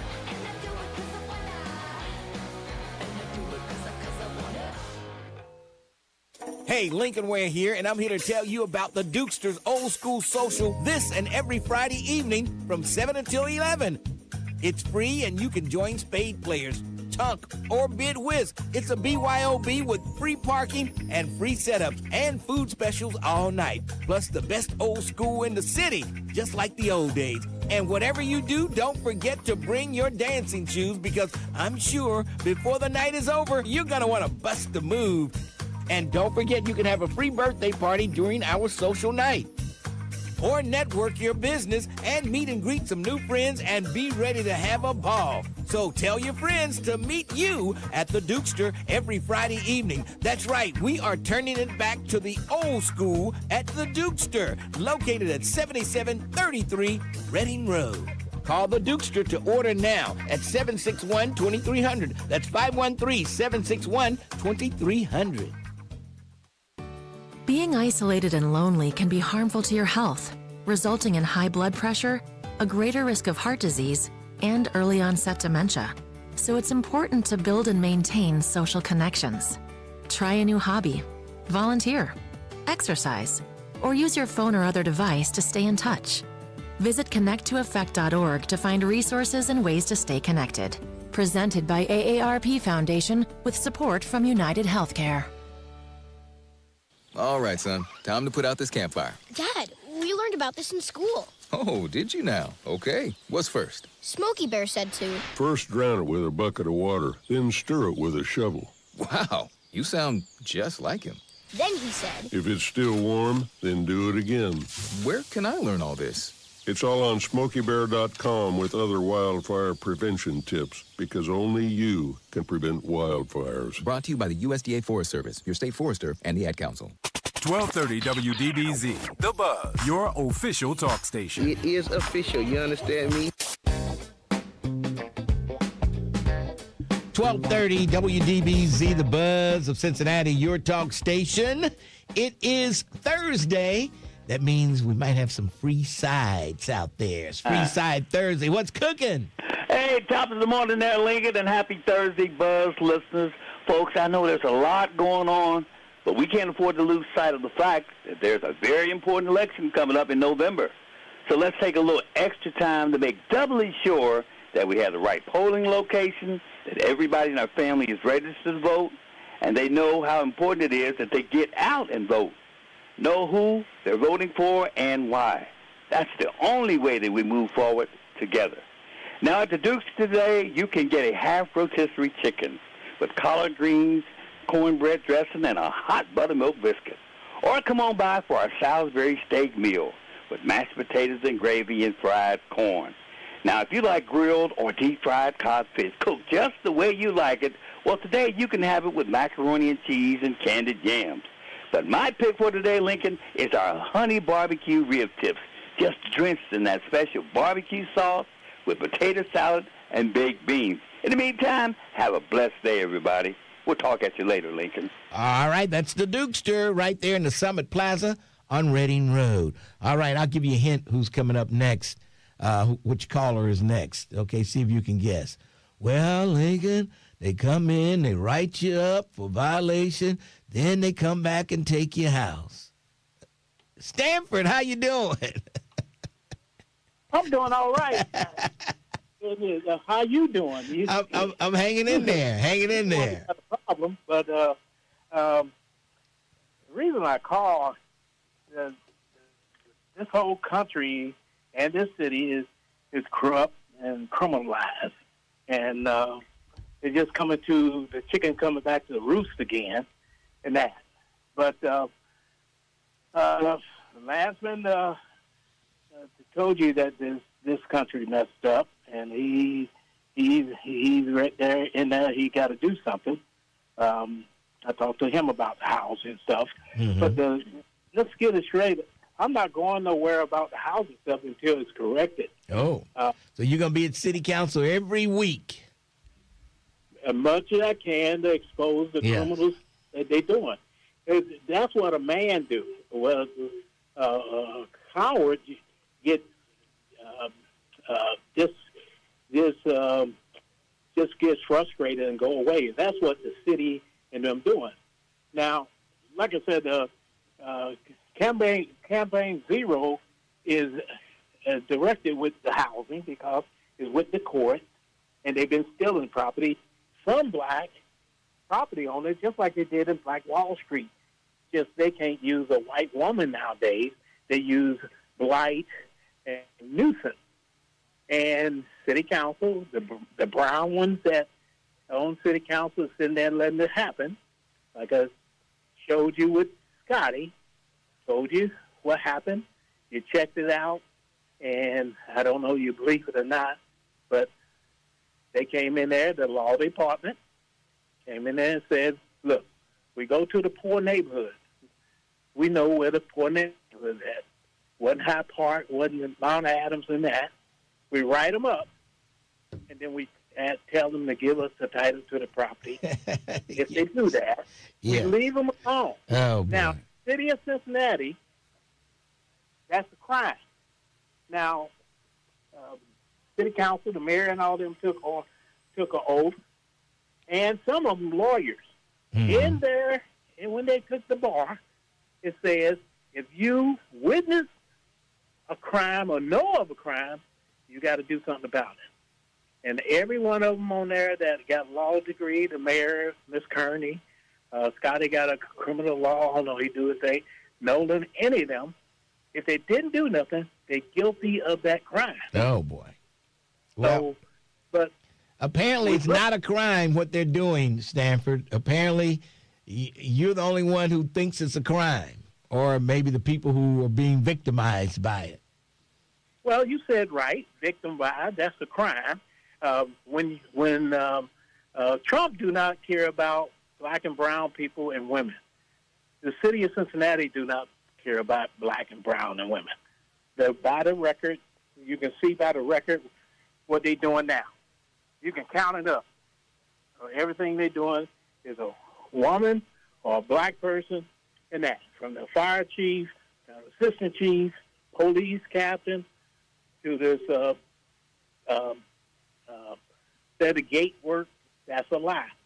Now, the inspectors are lying to people. We got a lady. Well, they're trying to hire new inspectors. And how many black folks applied to get those inspector jobs?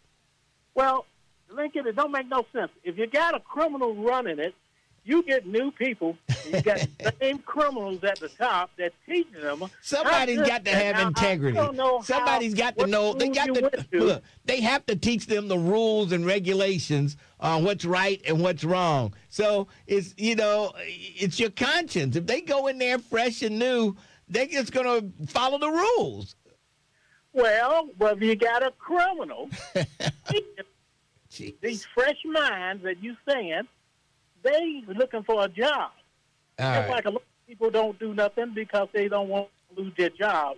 And that. All right, Stanford. You're just like at City Council, your 2 minutes are up, but you had longer than 2 minutes. You had 4 minutes and 39 seconds. How about that? I give you more time than City Hall. I'll keep on going, but you need to get some spine and do something about it. What the hell can I do about something that's been going on for 50 years or more, Stanford? Well, you campaign zero. Something is not apparently is not against the law what they're doing. So what can I do? I'd have to break the law to get them to stop following the law. Well, I assume you consider yourself black, right? Or colored. Last time I checked, yeah. I was a colored boy. I was a little colored boy. Okay. So you care about other people, not just yourself. Remember you said you was a Republican only because you went to help your daughter. Yeah. Help your people. That's what you need to do. You see something wrong? Well, Stanford, help me help you. Help me help you. I'd have gave you every fact. Everything I told you was fact, and then you still didn't. Oh, boy. All right, Stanford. I was down there in court. I went to court with you, Stanford. I went to court with you to see for myself. And when I saw the person, I mean, they didn't have a leg to stand on. They didn't have a leg to stand on. Yeah. This was a black lady, right? They took it to her property. Right. They didn't pay nothing for it. They gave it to a white group of receivership. And then them same people, the city of Cincinnati, gave this property to a white group for them to make money, and they didn't pay nothing for it. So you think that's okay? Yeah. You're misstating all the facts, Stanford, but I got to run. Thanks for your call. All right, let's take a break. We'll come back. And y'all black folks taking care of your dogs, okay? Are you grooming your dogs, okay? Are you doing the things you're supposed to do with dogs? Some black folks don't need dogs. I can tell you that now. But we'll come back and talk about it. 12:30, The Buzz. Lincoln Ware is on demand. On demand. That's right. Listen to the Lincoln Ware Show when you want. Oh, I like that. Get all the news and info, world events, entertainment, sports, and everything happening in and around Cincinnati and the tri-state. On demand. The Lincoln Ware Podcast. Go get it right now. Wherever you get your podcasts. Or go to thebuzzcincy.com and click on Lincoln Ware Rewind. 2 jazz masters, 1 unforgettable concert. Grammy Award winners Branford Marsalis and Diane Reeves celebrate the enduring legacy and music of jazz legend John Coltrane. One night only, September 10th at the Aronoff Center. Branford Marsalis and Diane Reeves celebrating the legendary John Coltrane. One night only, September 10th at the Aronoff. Tickets at CincinnatiArts.org and 513-621-ARTS. Eric was way behind on his taxes. I owed a lot of money to the IRS, almost $15,000. I tried to make payments. The IRS wasn't satisfied with Eric's efforts, so they came after him full force. They're coming to put a lien and a hold on all my income, my home, my car. I was just overwhelmed at what to do. Then Eric called Optima Tax Relief. When Optima Tax got involved, the calls would stop, the threats would stop. It was easy like 1, 2, 3. Optima's award-winning team of expert tax professionals took care of Eric's problem. I owe $15,000, and now my debt is clean. I don't owe anything. Take Eric's advice. If you have a tax problem, you need to call Optima Tax now. Call Optima Tax Relief for a free consultation. Call 800-685-5688. 800-685-5688. 800-685-5688. Optima Tax Relief. Actual client compensated for sharing their experience. Some restrictions apply. Visit OptimaTaxRelief.com for details. School not working? This will. If you're between 15 and 21 and struggling to finish high school, there's another way forward. At Banyan High School, students can catch up on credits, get the support they need, and graduate all at their own pace. Hear directly from students and families who found a different path to success. Visit banyanhigh.org/get started. That's BANYANHigh.org/get started. Catch up, get support, graduate. School not working? Banyan High School will. You're still glowing, flirting, grooving. You've still got it. But your immune system weakens as you age, making it harder to fight illnesses like pneumococcal pneumonia and RSV. Vaccines are a key part of any health routine and can help protect you from getting really sick. Ask your doctor or pharmacist which vaccines you need. See more at PfizerForAll.com. Sponsored by Pfizer.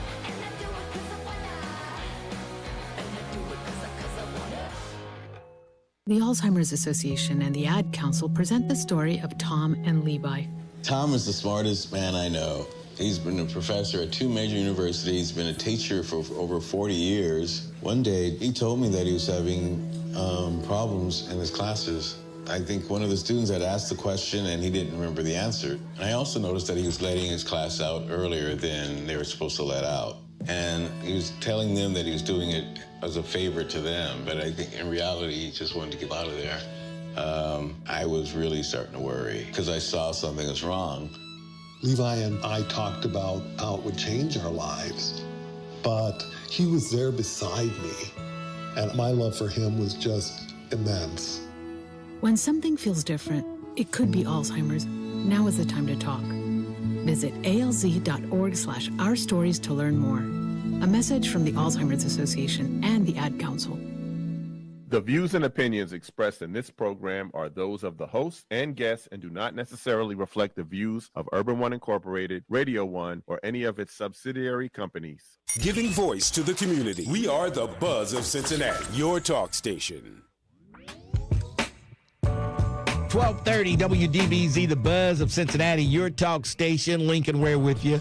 I had the wrong guest. I was thinking it was the dog grooming guest. No, this is my CPR guest coming in here, and her name is Sherry Beckham. And Sherry said she was watching the news and saw where the bus driver stopped the bus, jumped out, and gave CPR to the young 14-year-old boy who was shot by a 16-year-old boy up in Price Hill. And Sherry was saying more black folks need to learn CPR. And so you have a business. Tell us a little bit about your CPR. Hi, everyone. My business is called Divine CPR Plus, and we're located in Norwood, Ohio. We provide CPR, which is cardiopulmonary resuscitation, BLS, basic life support, AED, automated external defibrillator, and first aid training and certification. And so what you want to do is offer a free day for people to come and learn CPR. And AED. And AED. Okay. How long does you can get it all done in one day? Yes. Okay. With this session, it does not include certification. Right. Just training. Mm-hmm. And it'll take about an hour and a half to learn. We ask that you...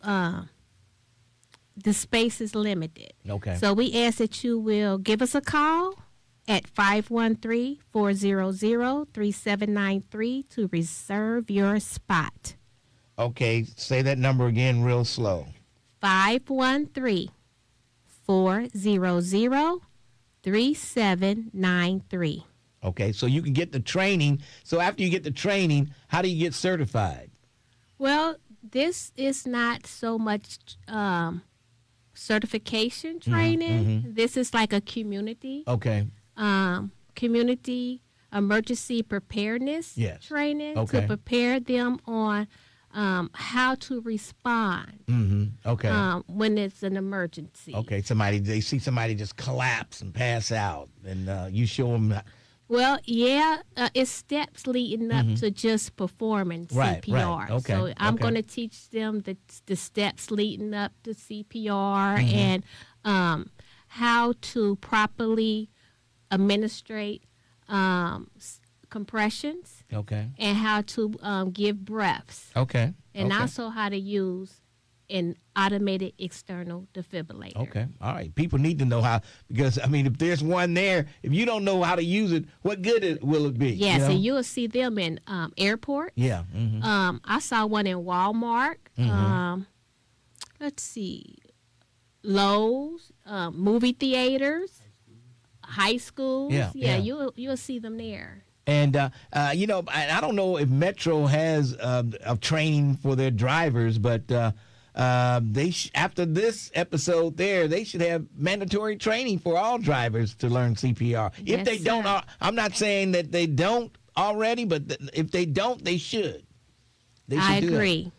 Everyone should learn CPR. Yes. You know, because even if it's just hands-only CPR, everyone should know because life is important. Yes. So what is the day of your free training? It is September the 13th. It's a Sunday at 3 p.m. Okay. September 13th on a Sunday, 3 p.m. The phone number to call to get on the list, because you can only take so many. Yes, space is limited. Area code 513-400-3793. Call that number, and Sherry can get you some training. And at least you'll know how to work the machine, what is it called? The AED. AED machine. And you need to know how to work those, that's for sure. Yes, but you'll also know how to provide compression, and to give rescue breaths. Yes, okay. As much as I know you sing that song, Staying alive. Yes, but it's other songs too, like Kendrick Lamar. They're not like us. How does that go? They're not like us. They're not like us. And we also have Baby Shark. Okay. Yeah. Baby shark, baby shark. Okay. Yes, see, those are some songs I know all these too. songs. Okay. Yes, because our heart has a rhythm. Yes, and you got to go and massage that heart with the rhythm. Yeah, we have to mimic the heart when we're giving compressions. Yes. All right. Well, it's a great thing that you're doing. This is a great thing that you're doing, having a free training for the community to come out. Now the community just has to take advantage of this free training. You got to call 513-400-3793 to get on the list for training. Get on the list because there's a limited space, but this is free training. Otherwise, you're going to have to pay for the training. Yeah, and it'd be a totally different training experience. But this is a community, just the basic training, divine experience to teach you how to save a life, and also to teach you how to respond. Yeah, okay. Because it's a lot of people out here that just know how to call 911. Yeah, and that's you have to remember that if you're the first responder. Yeah. So it's always good for someone to know what to do to keep a person alive, until the ambulance arrives. Yeah, right. Okay. All right. Well, Sherry, we appreciate you coming in.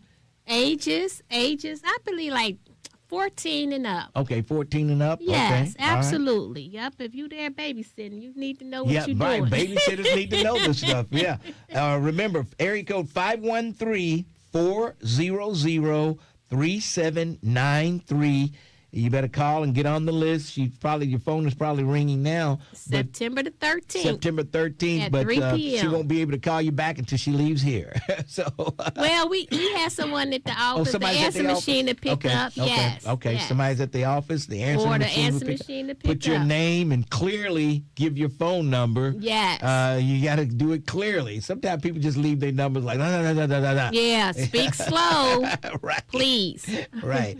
All right. So thank you, Sherry, for stopping by. I want to thank you, Mr. Lincoln Ware, for having me here. Anytime, no problem. And we have to thank Stefan for getting you out there. Yeah. Yes, sir. Stefan is always out there in the community. He's looking for the community.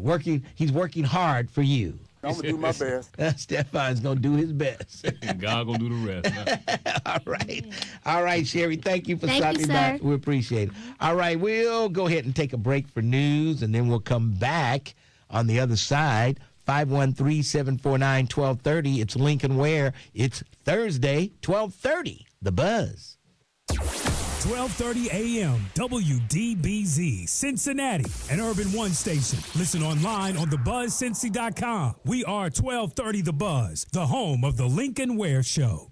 Sentencing is being ordered for a man convicted in a deadly 2025 Brown County hit and run. The motorist hit 22-year-old pedestrian Caleb Holbert last October on State Route 125 and failed to stop at the scene. He pled guilty last month to a charge of vehicular homicide and has been sentenced to a minimum of 4 years in prison. Police are investigating after a woman reportedly drove into a crowd of people last night in Cincinnati's Roselawn neighborhood. The incident happened about 7:30 p.m. near a Shell gas station on East Seymour Avenue. One person was hurt, but no arrests have been made. In Warren County, closing arguments are expected today in the trial of a woman accused of sex crimes involving a child victim. Erica Grove is accused of sexually abusing a 5-year-old child and 2 dogs. She faces charges including rape, child endangerment, and sexual conduct with an animal. In San Francisco Wednesday, the Reds put 7 runs on the board in the 9th inning to come from behind and beat the Giants 10-9. Cincinnati is off tonight. They'll open a series against the Cubs in Chicago tomorrow. I'm Heather Pasco on 1230 The Buzz.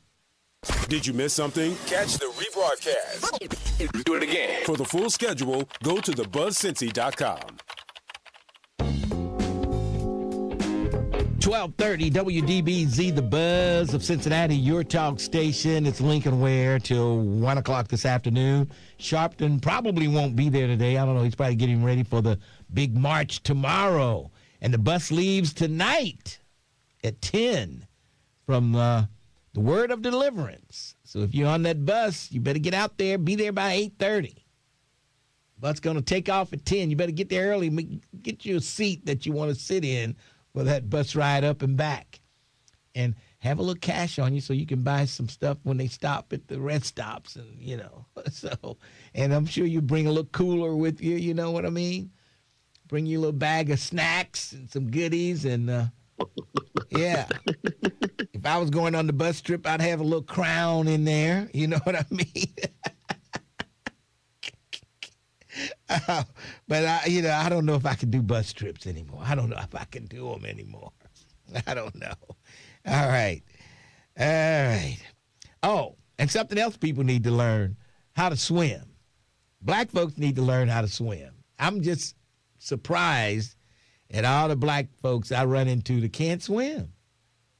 We need to learn how to swim. Man. All right. Let's see. Let's go to JB, my good friend JB.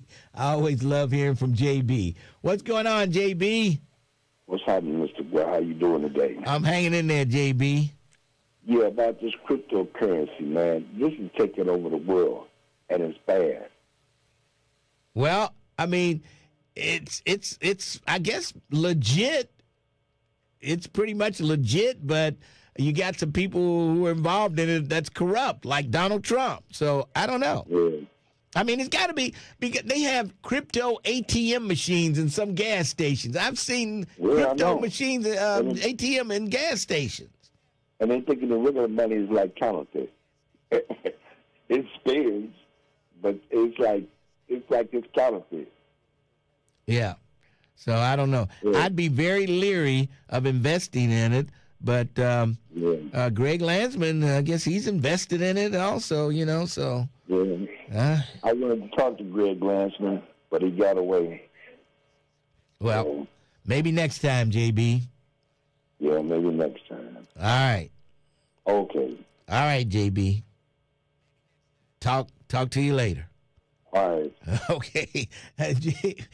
You just hate to hang up from JB. It seems like he's not satisfied with the answer you give. You know what I mean? All right. Twin, how are you? Hey, he cool, man? Yeah, he's cool. Why he talk like he's sad every time? I know. He got to get a upper, man, or something, a fix. Yes. They want to Terrence side piece over there, man. Oh, boy. Unbelievable.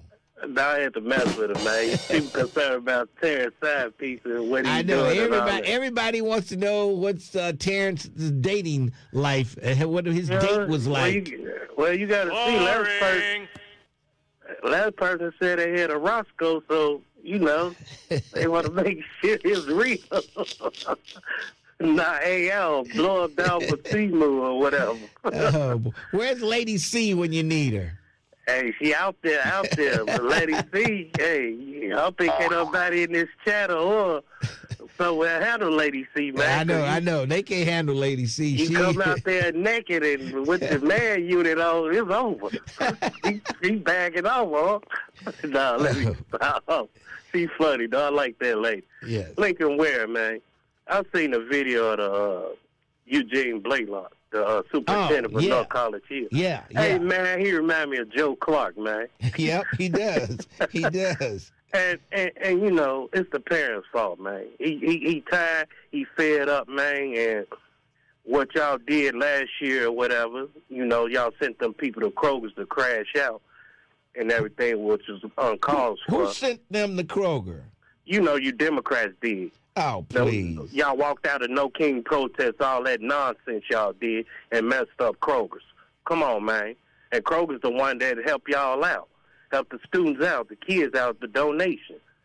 Come on, man. It don't make sense to me how y'all be playing these people, sending them off on a blank mission. Y'all Democrats are straight devils, man. Nobody sent those kids down to Kroger. They went on their own. Nobody told them to go down there. It went viral, and it went viral, and it was a message. Hey, we gonna walk out at 2:00, and we gonna meet up at Kroger's. Oh. That's what it was, man. It was King protest. Every school, every city, different cities did it. No King walked out of school. Come on, Lincoln. It just they wound up at Kroger's smashing bottles and all that. So quit trying to block. That's your problem, man. Look, if you stop this, wait, I don't blame anybody for those kids going to Kroger, but those kids themselves. You can't blame that on Democrats. That's the dumbest thing I've ever heard. How's it done when y'all orchestrated the stuff? Nobody orchestrated anything. You sound ridiculous. What do you smoke or you drink or have you or something? What is it, the liquor that you drink? Those kids got a wild hair up their ass, and the protest wasn't enough. They wanted to get in. They wanted to really protest, and they started walking, and they ended up at Kroger, and they got in trouble. Lincoln. Y'all orchestrated the stuff. Every city, the Democrats orchestrated and said, hey, let's walk out of school. No King protest. Every school, if you look it up, man, quit acting crazy out here. The protest was organized, but not going to Kroger. Still, they went there at the rec shop, Lincoln. That's all I'm saying. And then let me tell you this. You glaze PG, right? When you go get him on your show? He could be on tomorrow. I'll let you know. He could be over tomorrow. Okay, you consider him as a MAGA like you consider me as a MAGA? MAGA? Are you kidding me? No. Oh, what's the difference? Oh, I ain't got, I'm not in politics. I'm not on the good friend list. What's the difference? White privilege? He is not MAGA. Is it white privilege, though? MAGA helped him out. Is it white privilege or what? What you gonna call it, man? What? Because he got a pardon? Black people have gotten pardons from Trump. Okay, what you call it, though? I don't call it anything but lucky. Well, why do you call me MAGA, though? Because you glazing Donald Trump? No, why do you call me MAGA? Why do I call you MAGA? Yeah. Because you block for Trump. So he just got a whole $1 million pardon and everything else, and you not saying nothing about that? I don't know whether he $1 million. I don't know whether he paid $1 million for you it. know what? That is one of the questions I will ask, though, to satisfy your mind. Did he have to pay for the pardon? If I asked him that, would that satisfy you? You probably won't have. You'll beat around the bush. Oh, my God. Look, I just said, if I ask him that, will it satisfy you? It's not going to satisfy. What's going to I know nothing satisfies you. You know what needs to satisfy me? Quit calling me a MAGA, man, because I'm not a MAGA. Okay. I'm twin, man. You Trump's I'm twin. a ninja from the street. I'm not from I don't do no politics, none of that.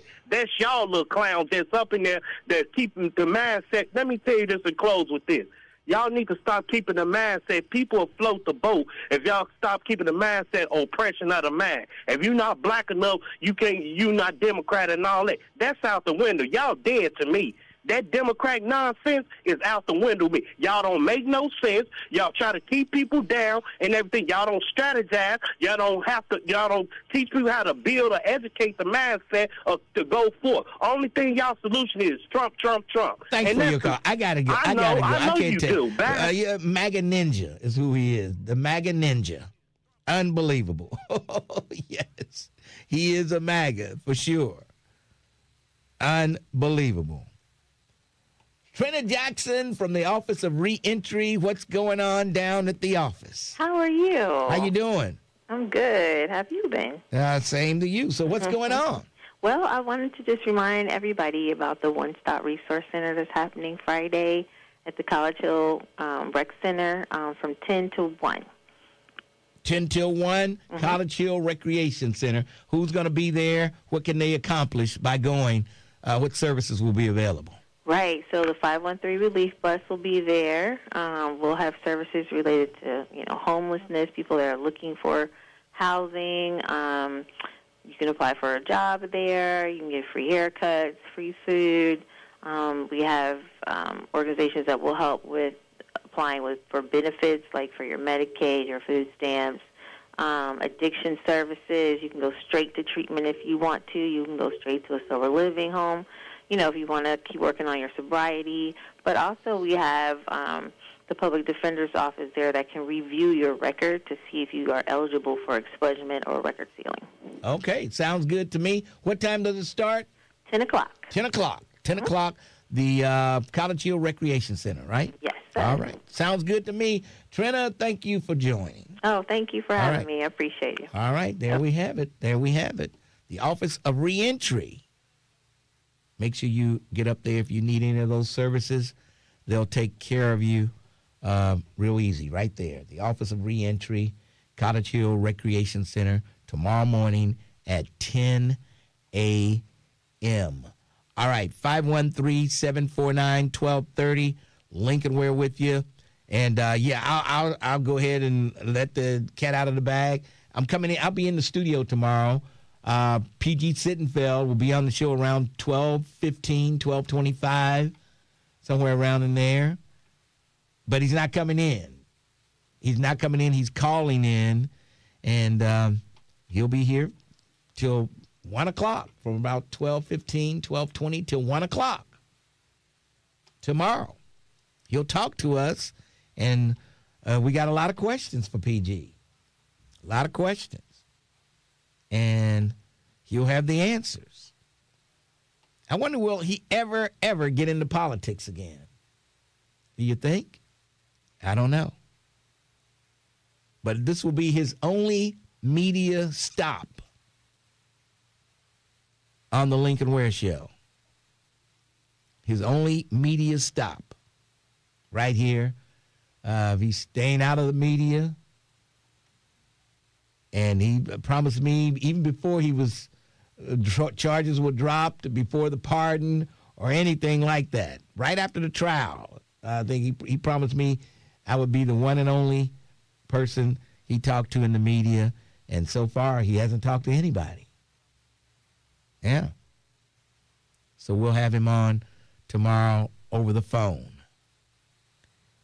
He feels if he comes in, the media will ambush him, right? They'll be right here to ambush. So, yeah. So we will talk to him tomorrow. So stay tuned. 12:15 on a Friday. PG Sittenfeld will be on the phone. On the phone. I tried to get him to come in, but he doesn't want to face the media. They'll be right here.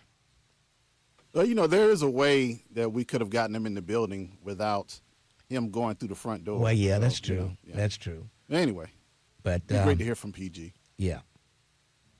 So, Cam Hardy says, "I'll be in D.C. Damn, I'll be in D.C." Well, don't you have the app on your phone, Cam? Cam, you're a young man. You know about these apps. You're a youngster, you. He might be in a meeting at 12:15. They should be out for lunch at 12:15. So, PG will be on the show tomorrow, 12:15. So you better tune in. It will be interesting to hear what he has to say. I've got a lot of questions. A lot of questions. A lot of questions. So we'll get them all coming up tomorrow. So make sure you tell your mama, tell your daddy that I'll be on the radio with PG Sittenfeld. All right, let's go to Rick Jr. Rick Jr., what's on that feeble mind of yours? Your house didn't catch on fire, did it? I hear they got some big fires down in Texas, not far from Dallas. Oh, yeah, I heard about that mess. I wanted to talk about some more. I wanted to chime in on AI and just make a comment on why it's supposed to be using up so much power and this kind of junk. Yes. Yeah. It's the main reason is that 90% of the AI is just a bunch of databases and stuff, and they're doing a lot of data mining and things. I mean, and they have to go through. They could be going through hundreds of thousands of records, But here's the killer: they're using old technology to do this stuff. You stop and think. I'm a double E. Computers really haven't changed in the last 30 years, really. I mean, sure, they're faster and they can contain more. They have more memory, but basically the mechanics of it's the same. And who do you blame for that? Microsoft. I mean, they monopolize the personal computer industry, and we really haven't gone anywhere for the last 20 years.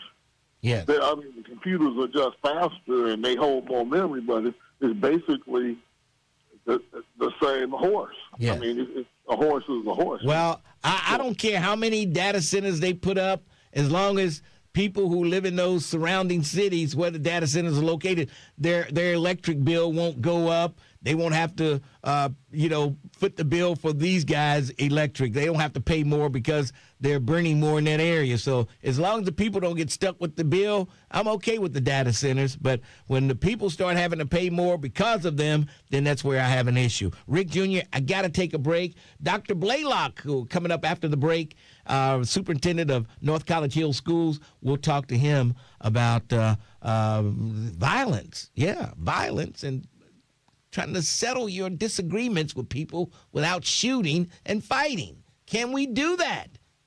I don't know. Let's take a break. 12:30, The Buzz. Looking for a podcast that delves into the intricacies of love and relationships? Look no further than Dear Future Wifey.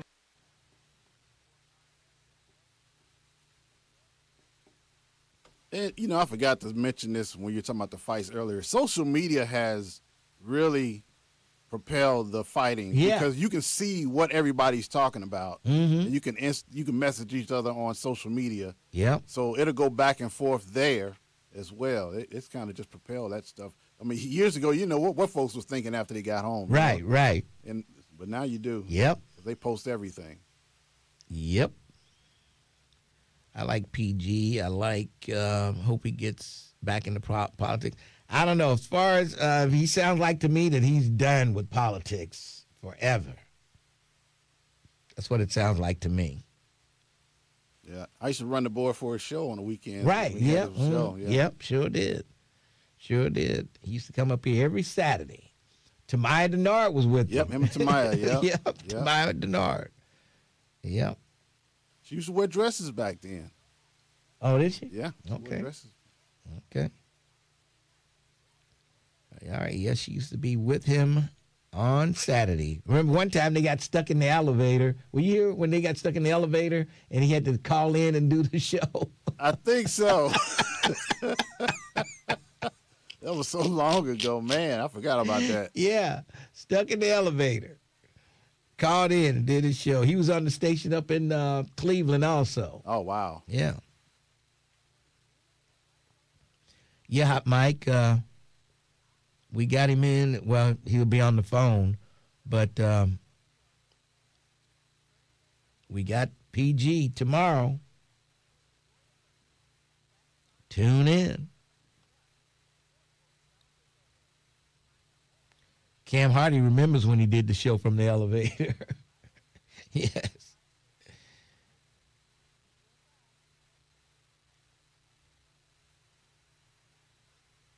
Yep, PG would have been, well, he would have served his 2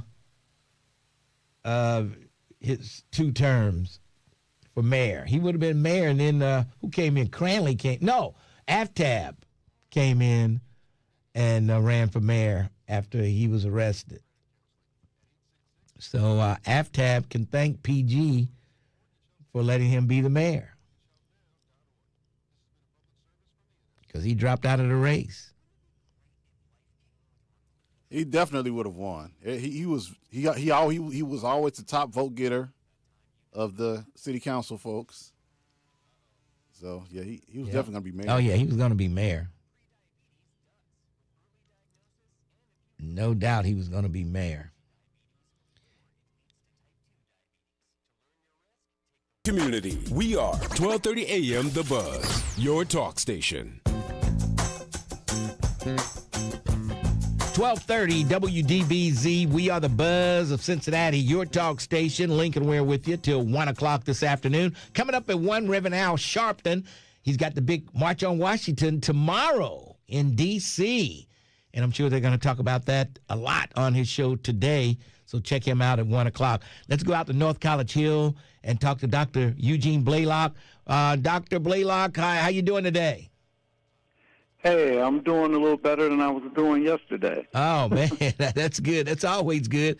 If you're better today than you were yesterday, that's a good thing. Well, yes, boy, sir. You were a little upset over the amount of violence you're seeing. And back in school, 11 days, and already you have 11 expulsion hearings for fighting. That's just crazy. It's been interesting. Like I said, the last, 3 days, I hadn't been able to sleep. Was struggling with that, and been dealing with a lot of violence. Not so much in school, but outside of school, after school hours. Yeah. And again, I have 11 expulsion hearings scheduled. And when I spoke yesterday, and I was going through my paperwork, I got 11 expulsion hearings, and we had only been in school 11 days. And just recently, I got a phone call from our police chief that told me that a former student, that attended North College Hill City School District, had been fatally shot in Mount Healthy. And then you talk about what happened, I think, in Price Hill with the 14-year-old. Yeah. And I'm at a loss. I'm just tired. Yeah. I'll just say that. Man. And so you're calling on the parents to talk to their kids. I mean, we've been doing that since the youth violence started, and it doesn't seem to be helping. Are the parents really talking to the kids? I don't think they are. I mean, I would say in North College Hill, I would say 95% of our parents are on it, doing what they're supposed to do. I walk up and down the streets of North College Hill, and they're talking to me, and we're talking about things that can be done. Lincoln, it's the same individuals. It's that same few that's constantly getting caught up in things. And instead of the parents holding the kids accountable, they want to make excuses for the child or urge the kid to do something, and then once the kid does it, then they want to, pull back and say, oh, well, they did it because they were getting bullied, or this right here was happening. Instead of going through the proper channels and teaching them how to deal with things properly. Yeah. And it's got to be a tough job there. So when they fight and they come, these expulsion hearings that you're having, if they get kicked out of school, that's what happens to them? I mean, what's going to happen if they're expelled? So the good thing about North College Hill is we have alternative learning centers. So we have Trojan Ware Alternative Learning Center. So if students are removed from the physical building, then we can put them over in an alternative building and provide them with some counseling, some more support. Now, it's a process and it's steps. So, there's different levels. So if students are, depending on what the level of severity and how many fights and incidents they had, our first thing is not to expel them and put them out and kick them out of school. That's the because worst once they're out of school, remember, they can't go to another school. Yeah. Oh, boy. You mean they can't even go to a charter school or anything? Now, some charter schools will accept them, but most public schools, we have a reciprocal relationship, whereas if you get expelled from North College Hill City School District, you can't run to Cincinnati Public and say, hey, I'm trying to enroll my child in this school. Another thing that we have, Lincoln, I'm happy with this, we've connected with Hamilton County and our North College Hill Police Department, and we'll be working with Justice Works. And that program works with students ages 12 through 17. It's diversionary. So it's a violation initiative program, and it's called a deflection program. But those things are just to make sure that with our students, they have more support. So we are doing that. So it's not all about punishment, as you've been with me for years. It's more about education and correcting those behaviors, so we won't end up seeing these kids dead or in jail. That's a good thing. So you try to keep them, but when you have to expel them and kick them out of school, that could be even more trouble, because then they're really out in the streets. A lot of them, they don't pick up at another school. They can really get into trouble. And that's why expulsion has to be pretty much the last thing that's on our agenda to do. But Lincoln, this is what I'm going to tell you and your viewers. I won't let 10% ruin, or 10 or 5% of the students ruin what we have here. So I have students that's here to learn. They're doing great things. I had a person call me today that was from Cincinnati and just appreciated everything we were doing. And he said the same thing. Stay strong. Don't let that small few affect the many. And I won't do that. So, back in the day, they say with the don't cut your nose, spike your face. I'm not doing that. So if we have to put those students out and make examples of that small group, then you know what? We're going to do that, because we're going to have a safe environment here at North College Hill. Now, these guys, bullies, these 11 people that's going to come before you, are they like the bully type, or the guys who might think they're in a little gang or something? What type of person are these people? What type of people are they? It's a little bit of both, and it's not just boys. So watch yourself. There's girls and boys.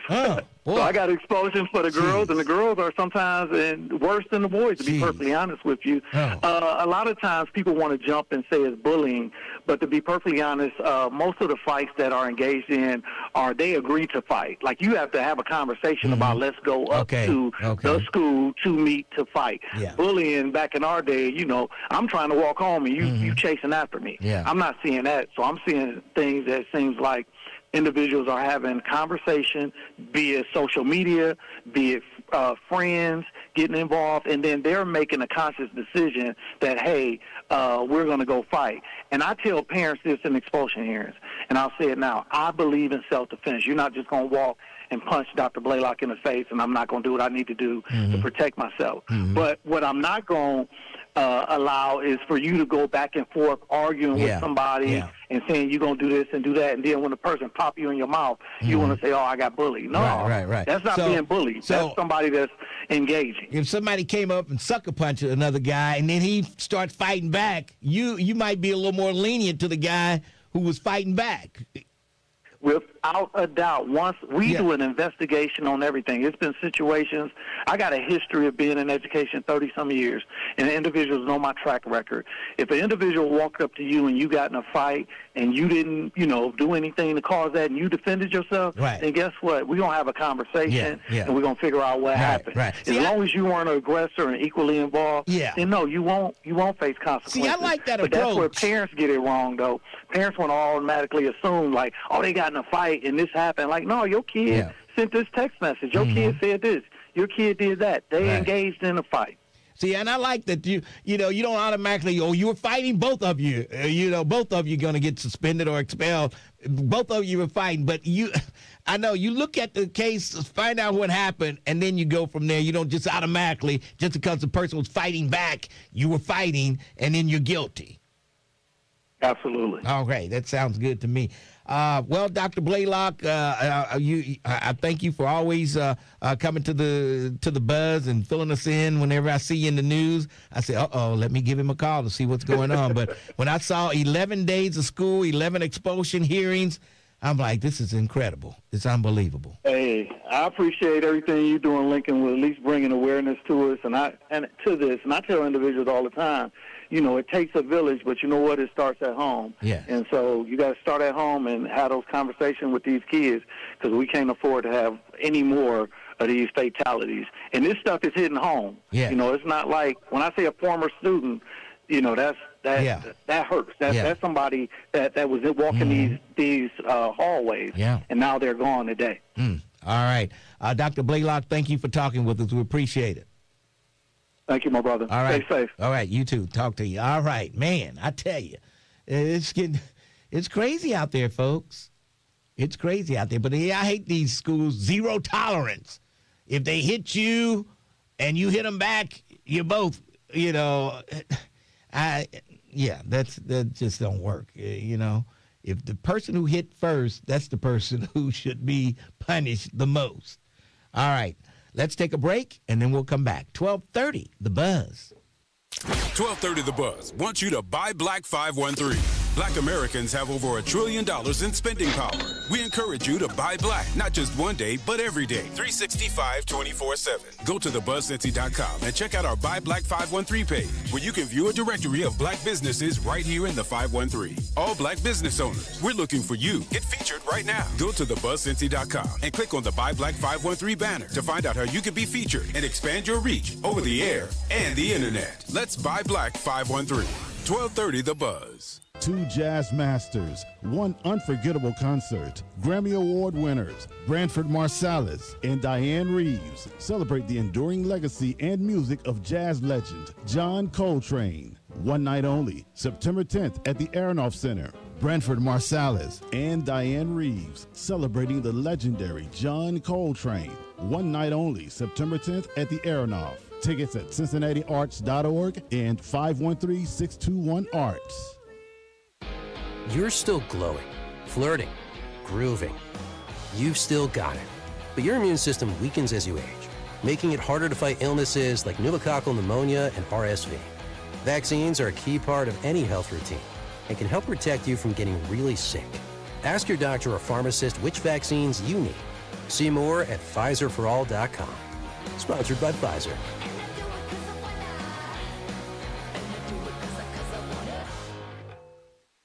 Hey, Lincoln Ware here, and I'm here to tell you about the Dukesters Old School Social this and every Friday evening from 7 until 11.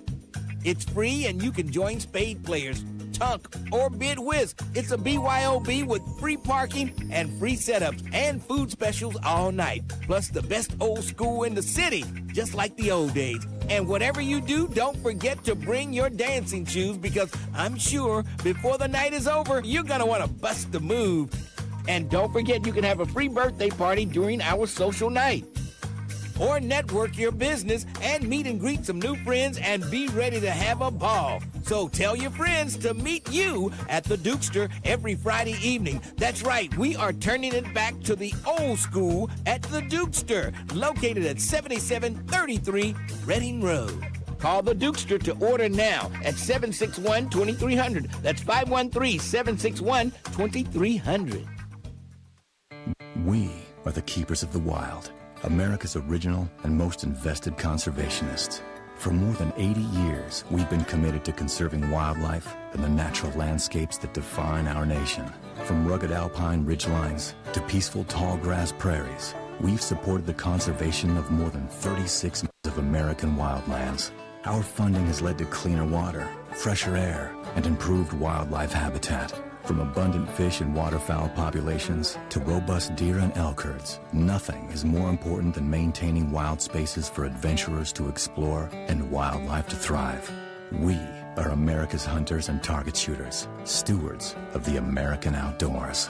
America's hunters and target shooters, along with firearm, ammunition, and archery manufacturers, have invested more than $46 billion to help state fish and wildlife agencies manage and protect wildlife and wildlands across America. For more information, visit outdoorstewards.org. We got out of Washington State, and I think a week after, state went on lockdown for COVID. So then when we transitioned to Texas, it was very much so like, what are we going to do now? Operation Homefront has allowed our family to make something of ourselves again in the world after military. It's completely changed the way our life is. It took us from a hopeless situation, and now we're homeowners. We have a savings account. I'm the first one to own a home out of my siblings.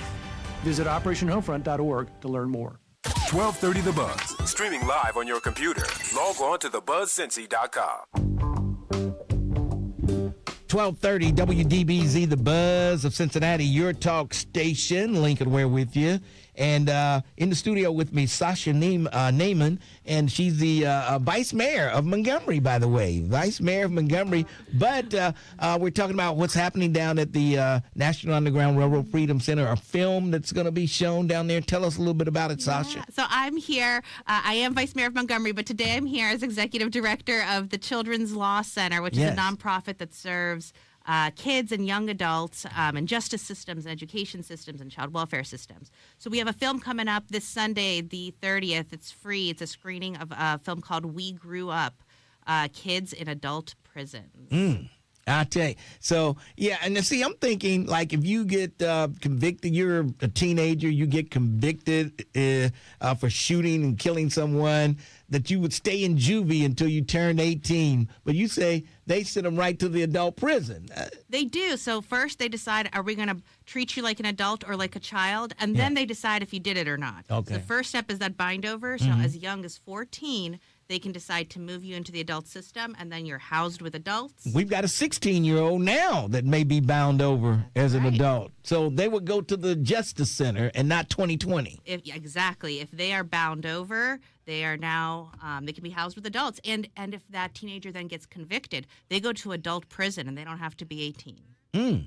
Boy. There are children under 18 currently in Ohio's adults prison. Jeez, that's got to be tough. Yeah, that's what these stories are about. We have people who have lived that, who were children, got convicted and sent to adult prison. And we actually went into the adult prisons and talked to them because they're still there. It might be 40, 50, 60 years old today. And so what do they say? How was life for them? I mean, they really never enjoyed life, really. They went in at such a young age. So what are they saying? So a lot of them talk about how they didn't really enjoy life before they went in. There was a lot of really tough stuff happening. They had people that they loved, but they also had a lot of tough situations.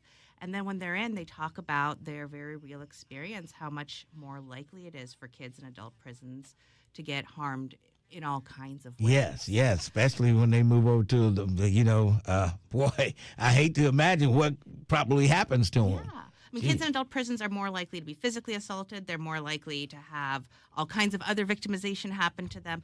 They're, I think, 8 times more likely to become suicidal than kids who are kept in youth facilities. But they also talk about their hope and what could have been had they been able to come out as young adults and to have rehabilitation and services. And we're also going to have a panel with 2 people who experienced bind over who are now in Cincinnati. And how old are they? I don't like to make guesses, but they went in as teenagers and they served, I think, 21 and 25 years. Jeez. And they are now both out and have been for many years here, very productive, positive community members, community leaders, parents, spouses.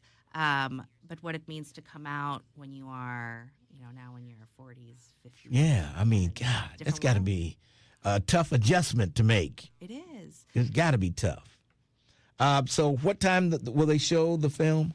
The film is going to be shown at 12:30. Then the panel is at 2. And there's a second opportunity to see the film at 3. So you can come for the film, then panel, or panel, then film. But the whole day is free at Underground Railroad Freedom Center. You can either pre-register or you can just show up. That first one starts at 12:30. Okay.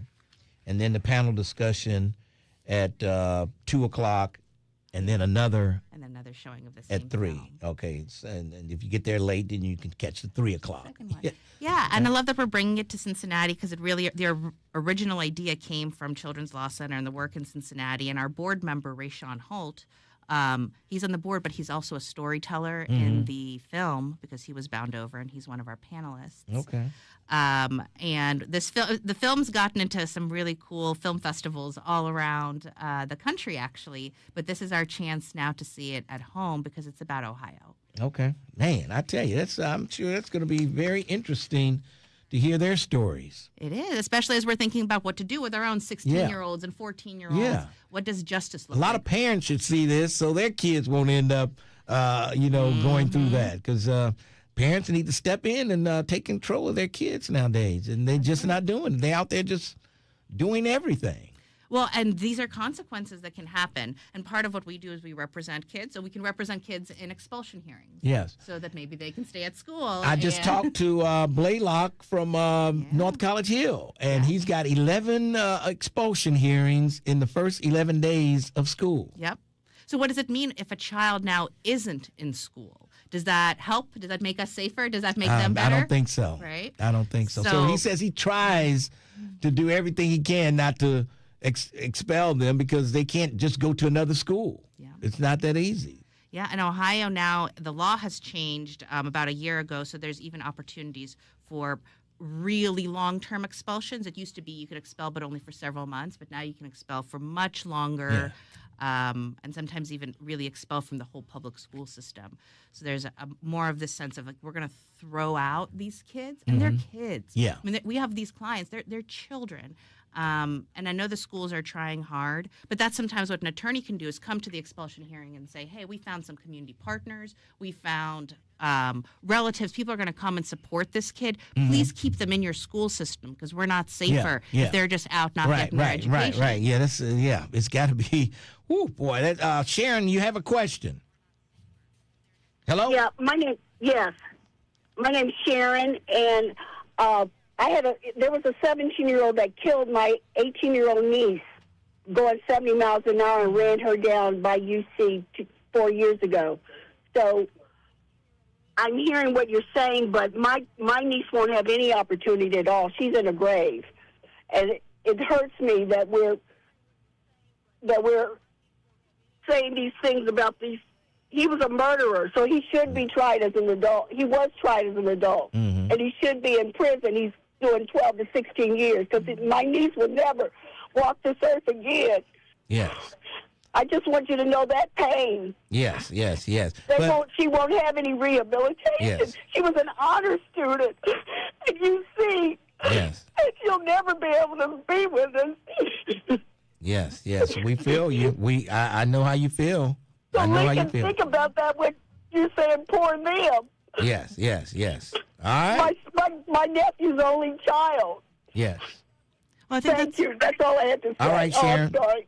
Thanks for your call. No problem. Thank you. Really Call again. Bye. Call again, Sharon. Yeah, I think that's incredibly important. So part of what Children's Law Center does, we have a whole program for victims of crime, and that is a hugely important voice. Yes.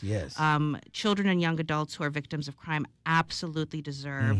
And she said, right, where's the accountability? There should still be a repercussion. Because the 14-year-old who just got shot doesn't come back. His family, parents, they won't be alive. Now, the 16-year-old's parents will be able to come to the jail to see him and talk to him and everything. That's right. So I think that's also this key part of this conversation is what is the appropriate level of punishment? What is the appropriate level of accountability?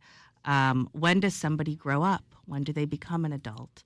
And I think that's what this is about, is having to think through some of these pieces and never to lose sight. Yes. And the film doesn't lose sight of the fact that there are very real victims, and we have to reconcile with that too. All right, folks, you don't want to miss this.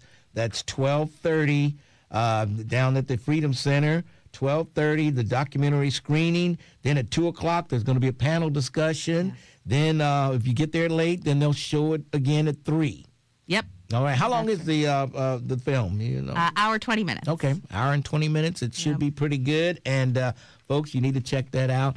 Sasha, you're doing a great job as Vice Mayor of Montgomery, the greatest little city in the tri-state. All right. Thank you so much, Lincoln. Sasha, thanks for stopping by. We appreciate it. All right, we're going to take a break, and then we'll come back. 12:30, The Buzz.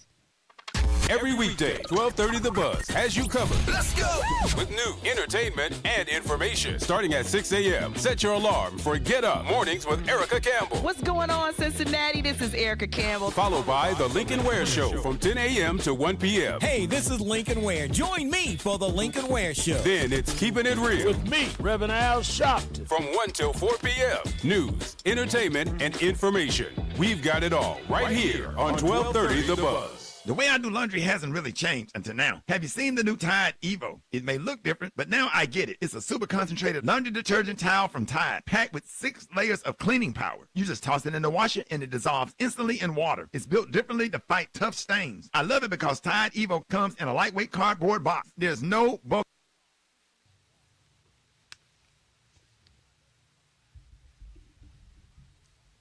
I'm a faithful man, Lincoln Ware. And that's all I'll say about that. Okay, your date won't get upset at you. We don't want your date to get upset. Got an eyeball tracker on me. All right. Let's see. Just look at what our children see in positions of leadership. The president in particular is vile, abusive, disrespectful, a felon, and is accepted by many, many. Examples matter. You're right.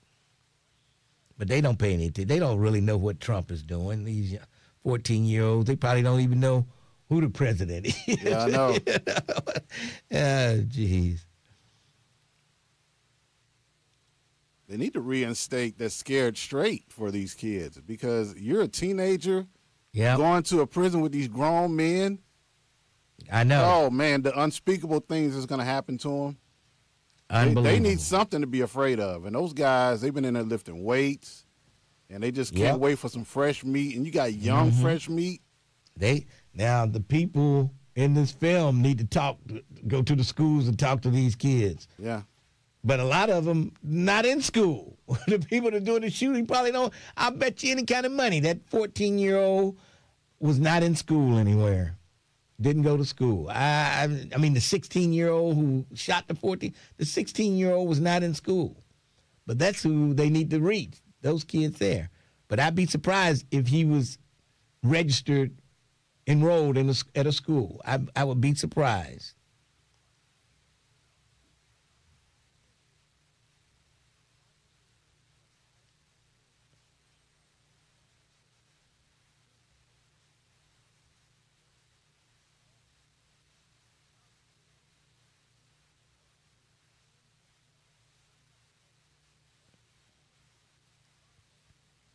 PG was going to shut down the housing market.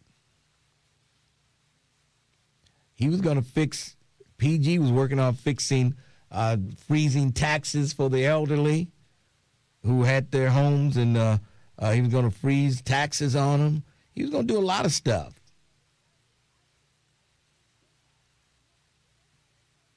I saw a follow-up to Scared Straight. It didn't work. Communities, building legacies. 1230 The Buzz, WDBZ, a Radio 1 station.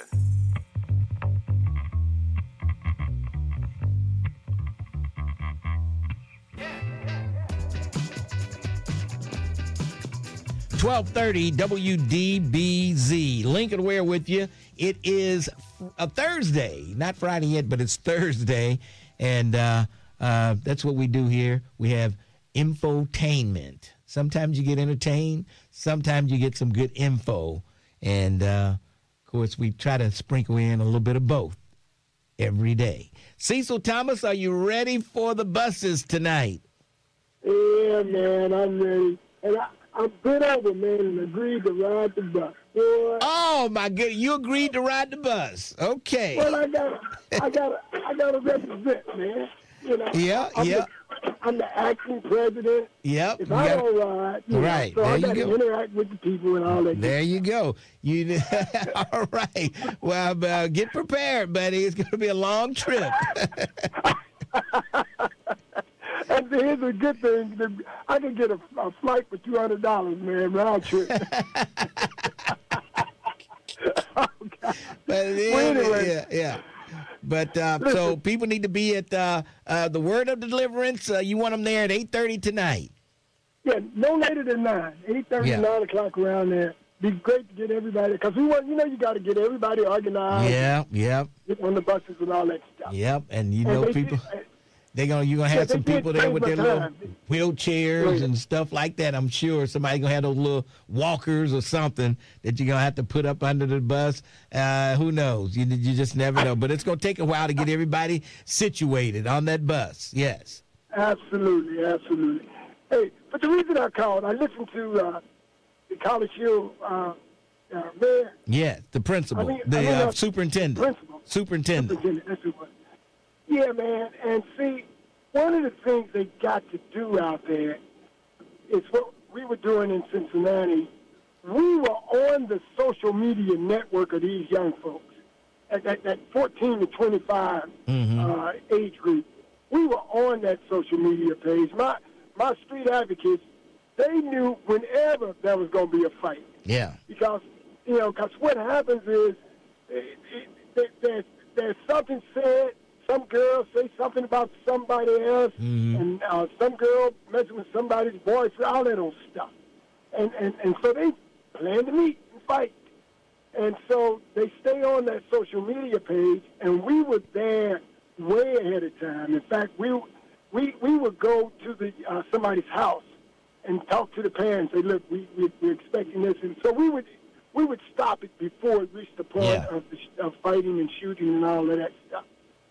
But I feel for what he's going through, man, because, it's only 1% of the kids probably in that area that are contributing to all the violence. Yeah. Mm-hmm. And law enforcement, and keep this in mind, there's probably a lot of loose-knit gangs. Yeah. They ain't organized. So-called little gangs. Boys, Yeah. Yeah. That kind of stuff. And when you have an incident where somebody gets shot, then there's all this retaliation. And so they end up fighting. And so, I just feel for him.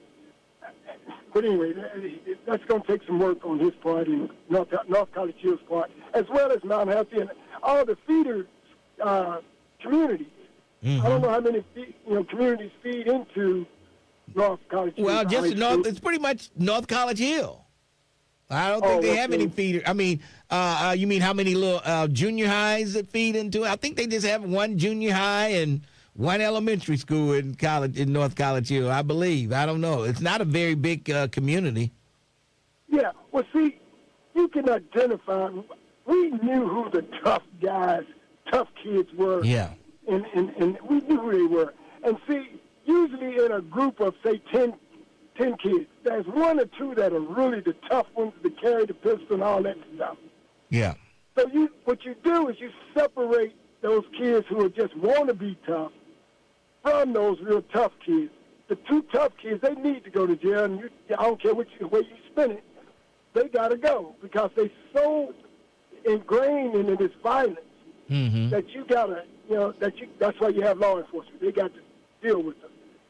And, but the others, you can separate and you can find out what's going on in the home. You can get them on track and all that stuff. And so it's going to take some work. What is happening in North College Hill happened in Cincinnati on a regular basis in the past. And there's a lot of experienced individuals in Cincinnati who know how to deal with that stuff, especially those street advocates that I had out on the street. But anyway, So now the other thing was the lady you just had on. My nephew was 17 when he was working at one of the food outlets, not McDonald's, but one of the others. And him and the little girl went behind the kitchen, whatever, and got into some kind of sexual encounter. Mm-hmm. Well, the little girl ended up being someone from the law enforcement, her father. So my nephew got charged with attempted rape. But then they brought it down to sexual imposition. Gave him 18 months. In the penitentiary. Jeez. 18 months. But now here's the killer. Once he got in there, he had to fight just to protect himself. Because, like the lady said, they tried to take advantage of young kids. Well, he had to fight, and every time he fought, he would get put in the hole. Jeez. For fighting.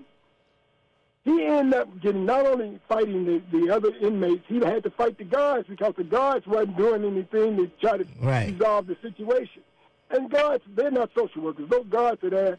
They're just making a paycheck. Hard nosed, rough. They ain't gonna put up with no stuff. But anyway, he ended up fighting the guards.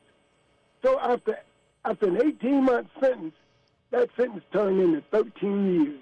Whoa, man! He ended up, and of those 13 years, 6 to 7 of those years were in solitary confinement. Oh my goodness! So when he came out, Lincoln, I know he was not. He was probably messed up when he got out of there. Oh man, he was ruined.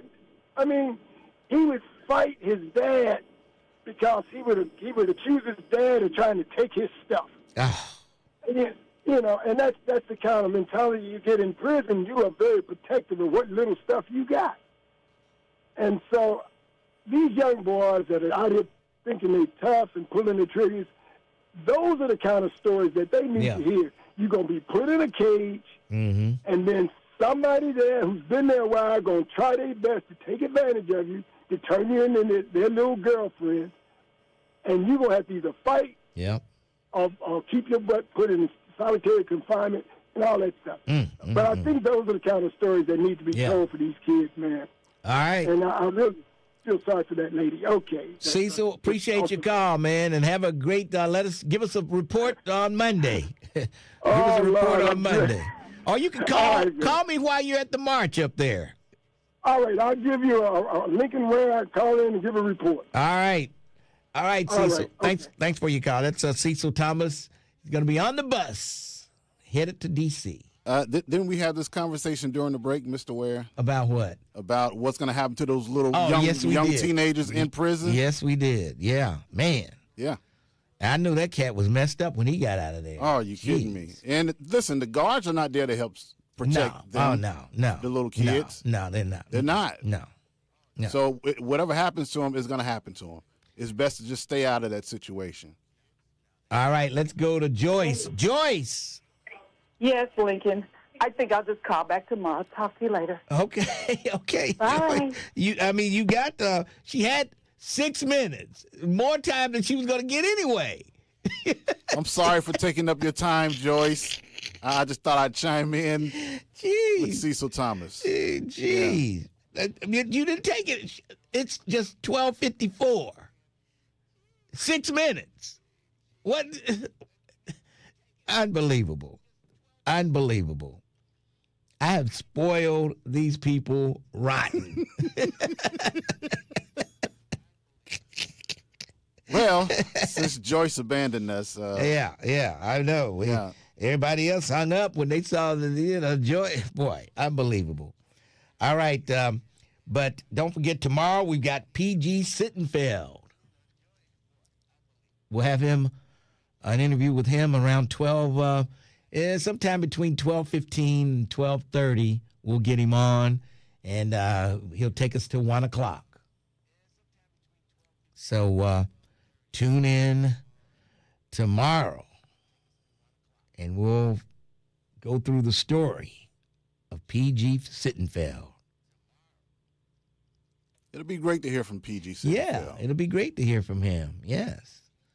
It'll be great to hear from PG, and I got a lot of questions for him, and we'll see tomorrow.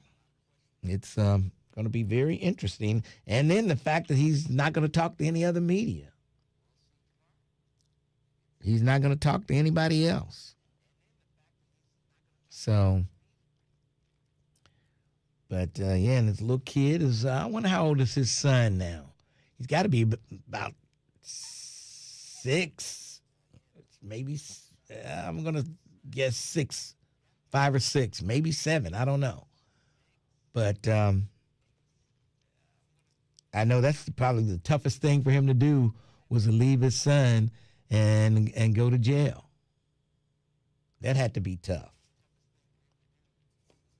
The ride down had to be tough, with his wife taking him down. No, he's not taking any calls. He's not taking any calls. But if you have questions, you can put them up on the YouTube, and I'll try to get to them, try to ask. Yeah. I would like to know if he's going to run for office again. Definitely. That's on my list of questions. But just from talking to him, over the months, I don't think so. Someone says PG only did 4 months at Club Fed, not a real bad prison experience. Okay. Lincoln, are you at the Radio 1 studios tomorrow? No, I'm not. I'll be in here. All right. So there you have it.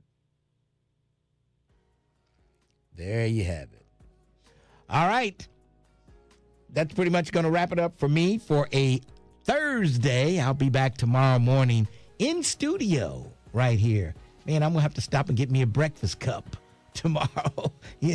I'm so used to breakfast on Friday. I'm going to stop and get me a breakfast cup. You want one, Terrence, with turkey? Oh, you know me, Mr. Ware. No oink oink on mine, all right? Nothing that oinks. All right. I'll get you a breakfast cup. All right. So 2 breakfast cups, please. Yes. 1 with turkey, 1 with the bacon. Yes. The crisp bacon. All right, that's going to do it. I'll see you. I'm out. 12:30, The Buzz.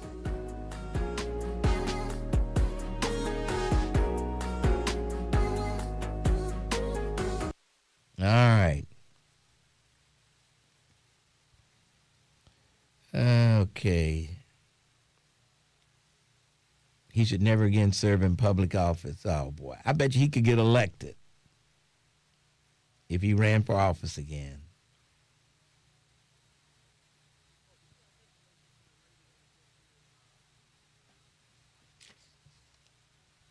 What do they want? Whatever. This Sunday, 12:30 at the Freedom Center. This Sunday, 12:30, Freedom Center. It's free to get in. The Freedom Center is free. Yep. The Freedom Center is free on Sunday. Somebody wanted to know. How many times did we say it? Even as she was wrapping up, we said they still didn't get it. Oh, boy. He said he was in the car. He was getting out of the car. To the library. Oh, okay. So, yeah. All right. We'll give him a pass. I told him to call me back at 1, and I'll have the information for him. Okay. I don't like PG, but he got a raw deal. Okay, Charlie. What's in the Lincoln Ware breakfast cup? Crispy bacon, grits, egg, hash brown potatoes. Got the hash brown potatoes in there. And that's it. bacon, eggs, grits, and potatoes. And cheese, isn't it? And cheese, yeah. And cheese. Somebody said he wanted one with beef bacon. I don't know if we have beef bacon down I there. don't know. I doubt it. I think it's just turkey. I doubt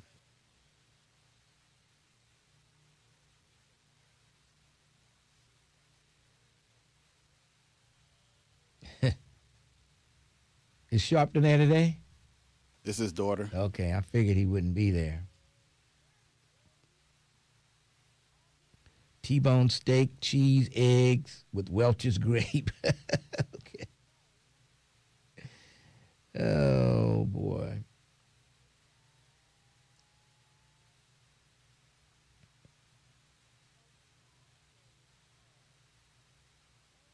Too much food touching in that cup. It's all going down together. But that's the beauty of the breakfast cup. It's convenient. It's all in a cup, not on a plate. Yeah. It's in a cup. Yeah. Nothing spills out. It's all together.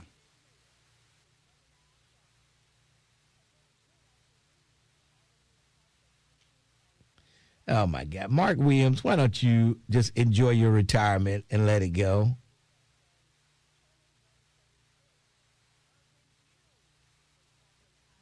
You could get a breakfast cup at Wendy's, Paul Harvey.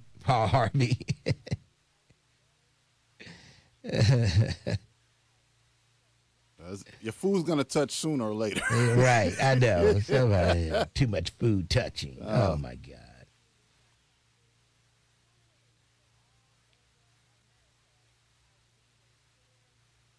Lincoln is getting Terrence Howard a breakfast cup for future missed breaks.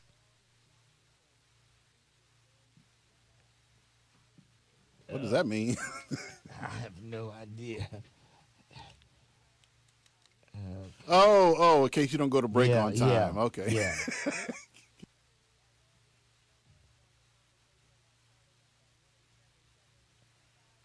What's today's date? 27th.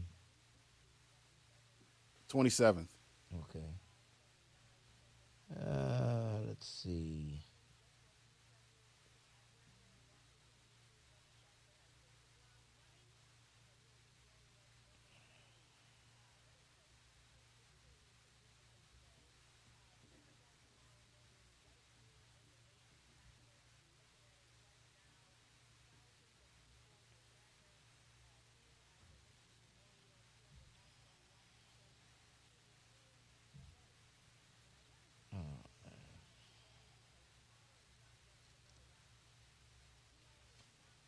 Okay.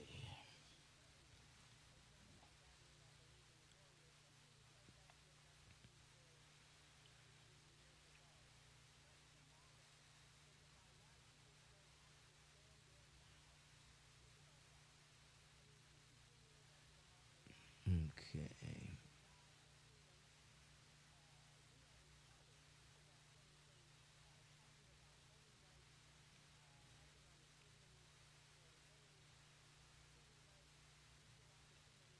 You got that right, Vernon Brooks. Okay, what did Vernon get right, Mike?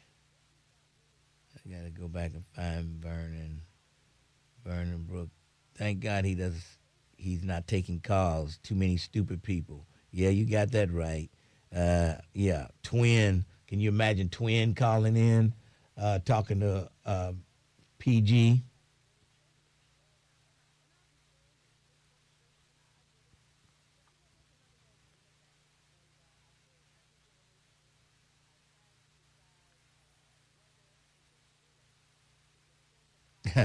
Oh boy. Oh boy. You got a mental problem too, Mark Williams.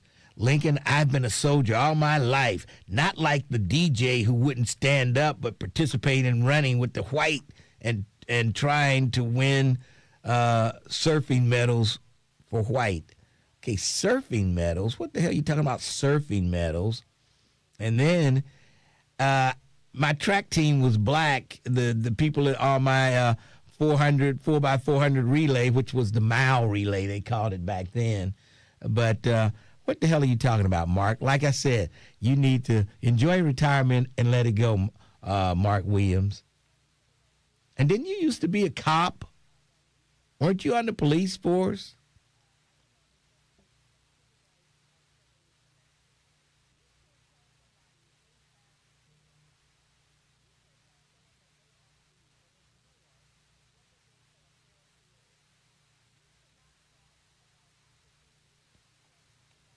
Breakfast cup with chitlins. I don't think so.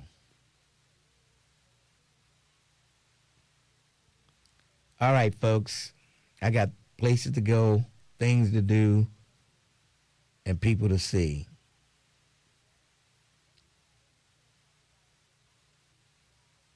Lincoln, you made a commitment to your track team, and you did the right thing.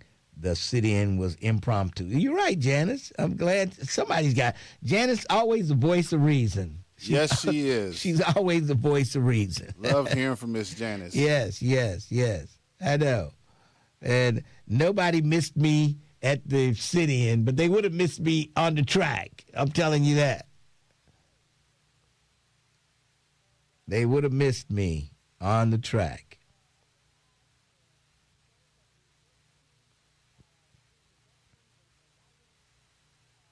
Mark is a hater. Yes, he is.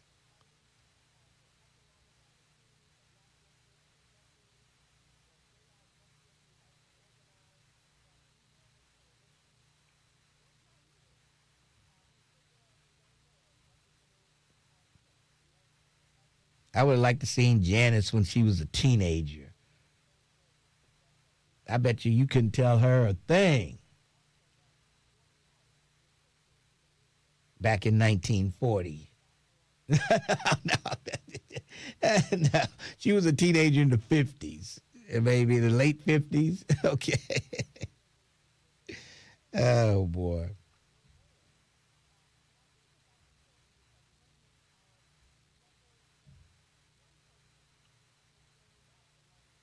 Lincoln, we will talk Saturday. I'm on this good job. Let's see, today is Thursday. Yeah, you're right. That is a good job. Driving the veterans around, taking them to the VA hospital and back home.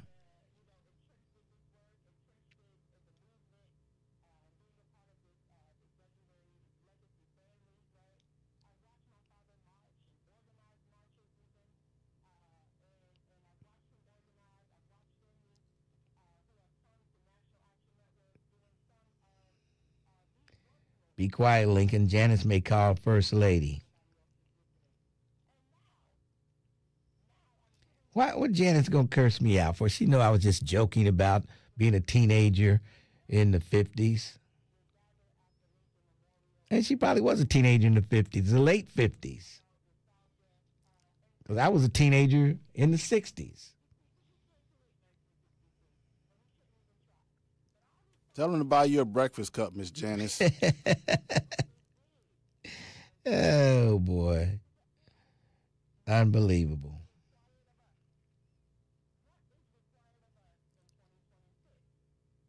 Did we win? No, we didn't win. Back in those days, it was tough for Cincinnati schools to win in track up there because those northern schools, they had those asphalt tracks, and they had some indoor places they could practice in, and we couldn't do that down here. So we had a tough time back in the day. But nowadays, the playing field is equal. We got some great tracks to run on. Janet says, I was told I was fine. Truth. It's all in fun.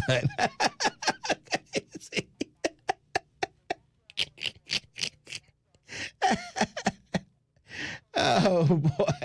Miss Janice, she always says the right things. Oh, boy.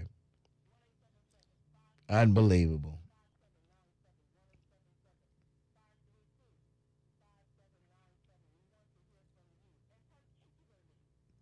There were, I think, there were 6 relay teams, and we finished 4th out of the medal. We finished out of the medal. Yes. Those cats were fast upstate there. Man. Cleveland, Toledo, they had some fast dudes up there.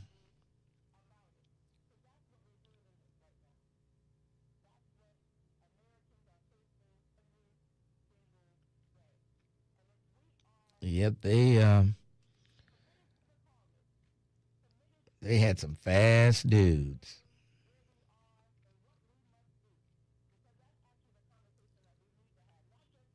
Dayton Dunbar was pretty fast, Paul Harvey. I used to hate the race Dayton Dunbar, and it was another school in Dayton that had a pretty good track team.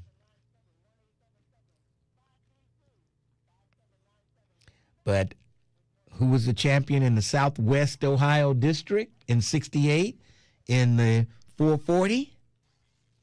None other than, look it up, Lincoln Ware. Southwest Ohio District champion, which is the 400 meters now. It was a 440 then. And yeah, we ran on it was almost like, they called them cinders. It was like gravel. It was cinders.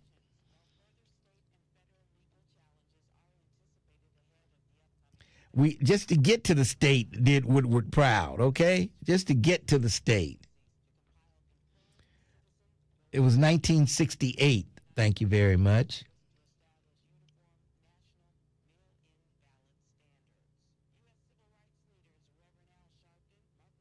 Lincoln, most of your listeners were not around in the 60s. This is Black history, okay? Well, it's the truth. Oh, boy. I remember running on cinders. Okay, Charlie.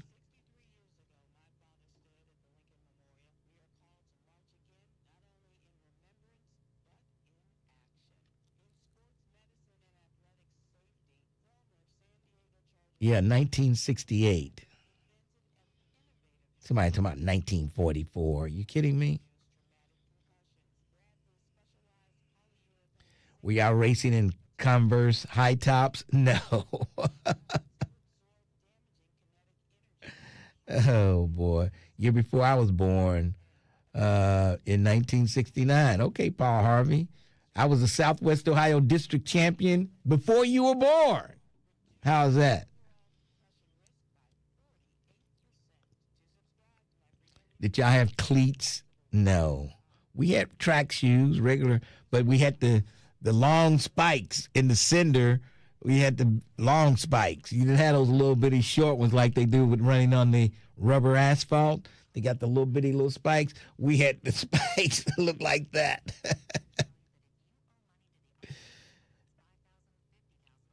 Hayes Quarter Tech, you ran track. Okay, Vernon. I thought those girls were women. Okay. And that guy just called in to get that information. Really? Dang. Yeah. You know, normally I got my foot on the pedal. Right. You gone by now. And I'm getting ready to go because 15 minutes, folks. Y'all got y'all 15 minutes. Boy, 238 still hanging around. Wow. Maybe they want to hear some more dating stories. Yeah, from that's me. What they want to hear. They want to hear. Dating update. When are y'all going on another date? Can you at least tell us that? If Dina wants to hear it, I'll say it. If she wants to hear it. I haven't seen her online. Okay. I haven't seen Dina on there either. Oh, well. I guess nobody won't be able to hear it. Oh, boy. Yesterday, she didn't want to hear anything about it. Oh, man. And all it took was one person. All the juicy details I got. Oh, boy. Okay. Robert Ware they didn't call him Robert Ware. His name was Bob Ware from Cleveland. That dude was the state champion. Bob Ware. No relation. But you're right, Michael Dix. He was from Cleveland. I remember that name. He ran the 100 and now 200, I think. Bob Ware, Cleveland. You're right. Cleveland East Tech, I think he was from. Cleveland East Tech.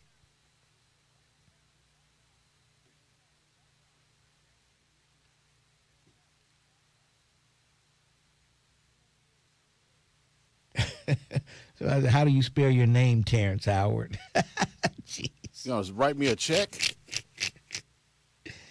Oh, boy. Unbelievable. Oh, she said she approved, Terrence. She's there. Who said it? Dina. She's there. I think she got hacked. She don't want to hear. It says DJ. That's her. DEEJ 513. That's her. She said, I approve the release of your personal information. Oh, well, too bad. It's time for us to go. Oh, too my God. bad. Oh, jeez. Lincoln said he has to go. So, oh, man. Gosh darn it. We got to go. If Lincoln says he has to go, we got to go. We can stay around another 5 minutes. How about that? Inquiring minds want to know when y'all going on a date again. Oh, man. I tell you. Oh, well, anyway, I got to go. Oh, boy. Unbelievable. Lincoln, were you a help on the track team or a thorn? I was the backbone. How's that? Oh, Glenville. Okay, yeah, you're right. Okay, Michael Dix. It was not Cleveland East Tech. It was Glenville. Okay, you're right. Glenville. I mean, that's been so long ago. I can't remember all that stuff. That's been, man, how long ago was that? That's almost going on 60 years ago, it seems like. Jeez. Oh, boy.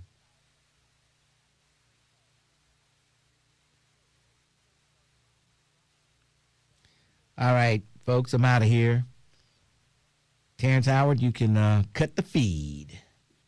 You heard the man. He wants me to cut the feed. No Since dating you're not going to give us any info.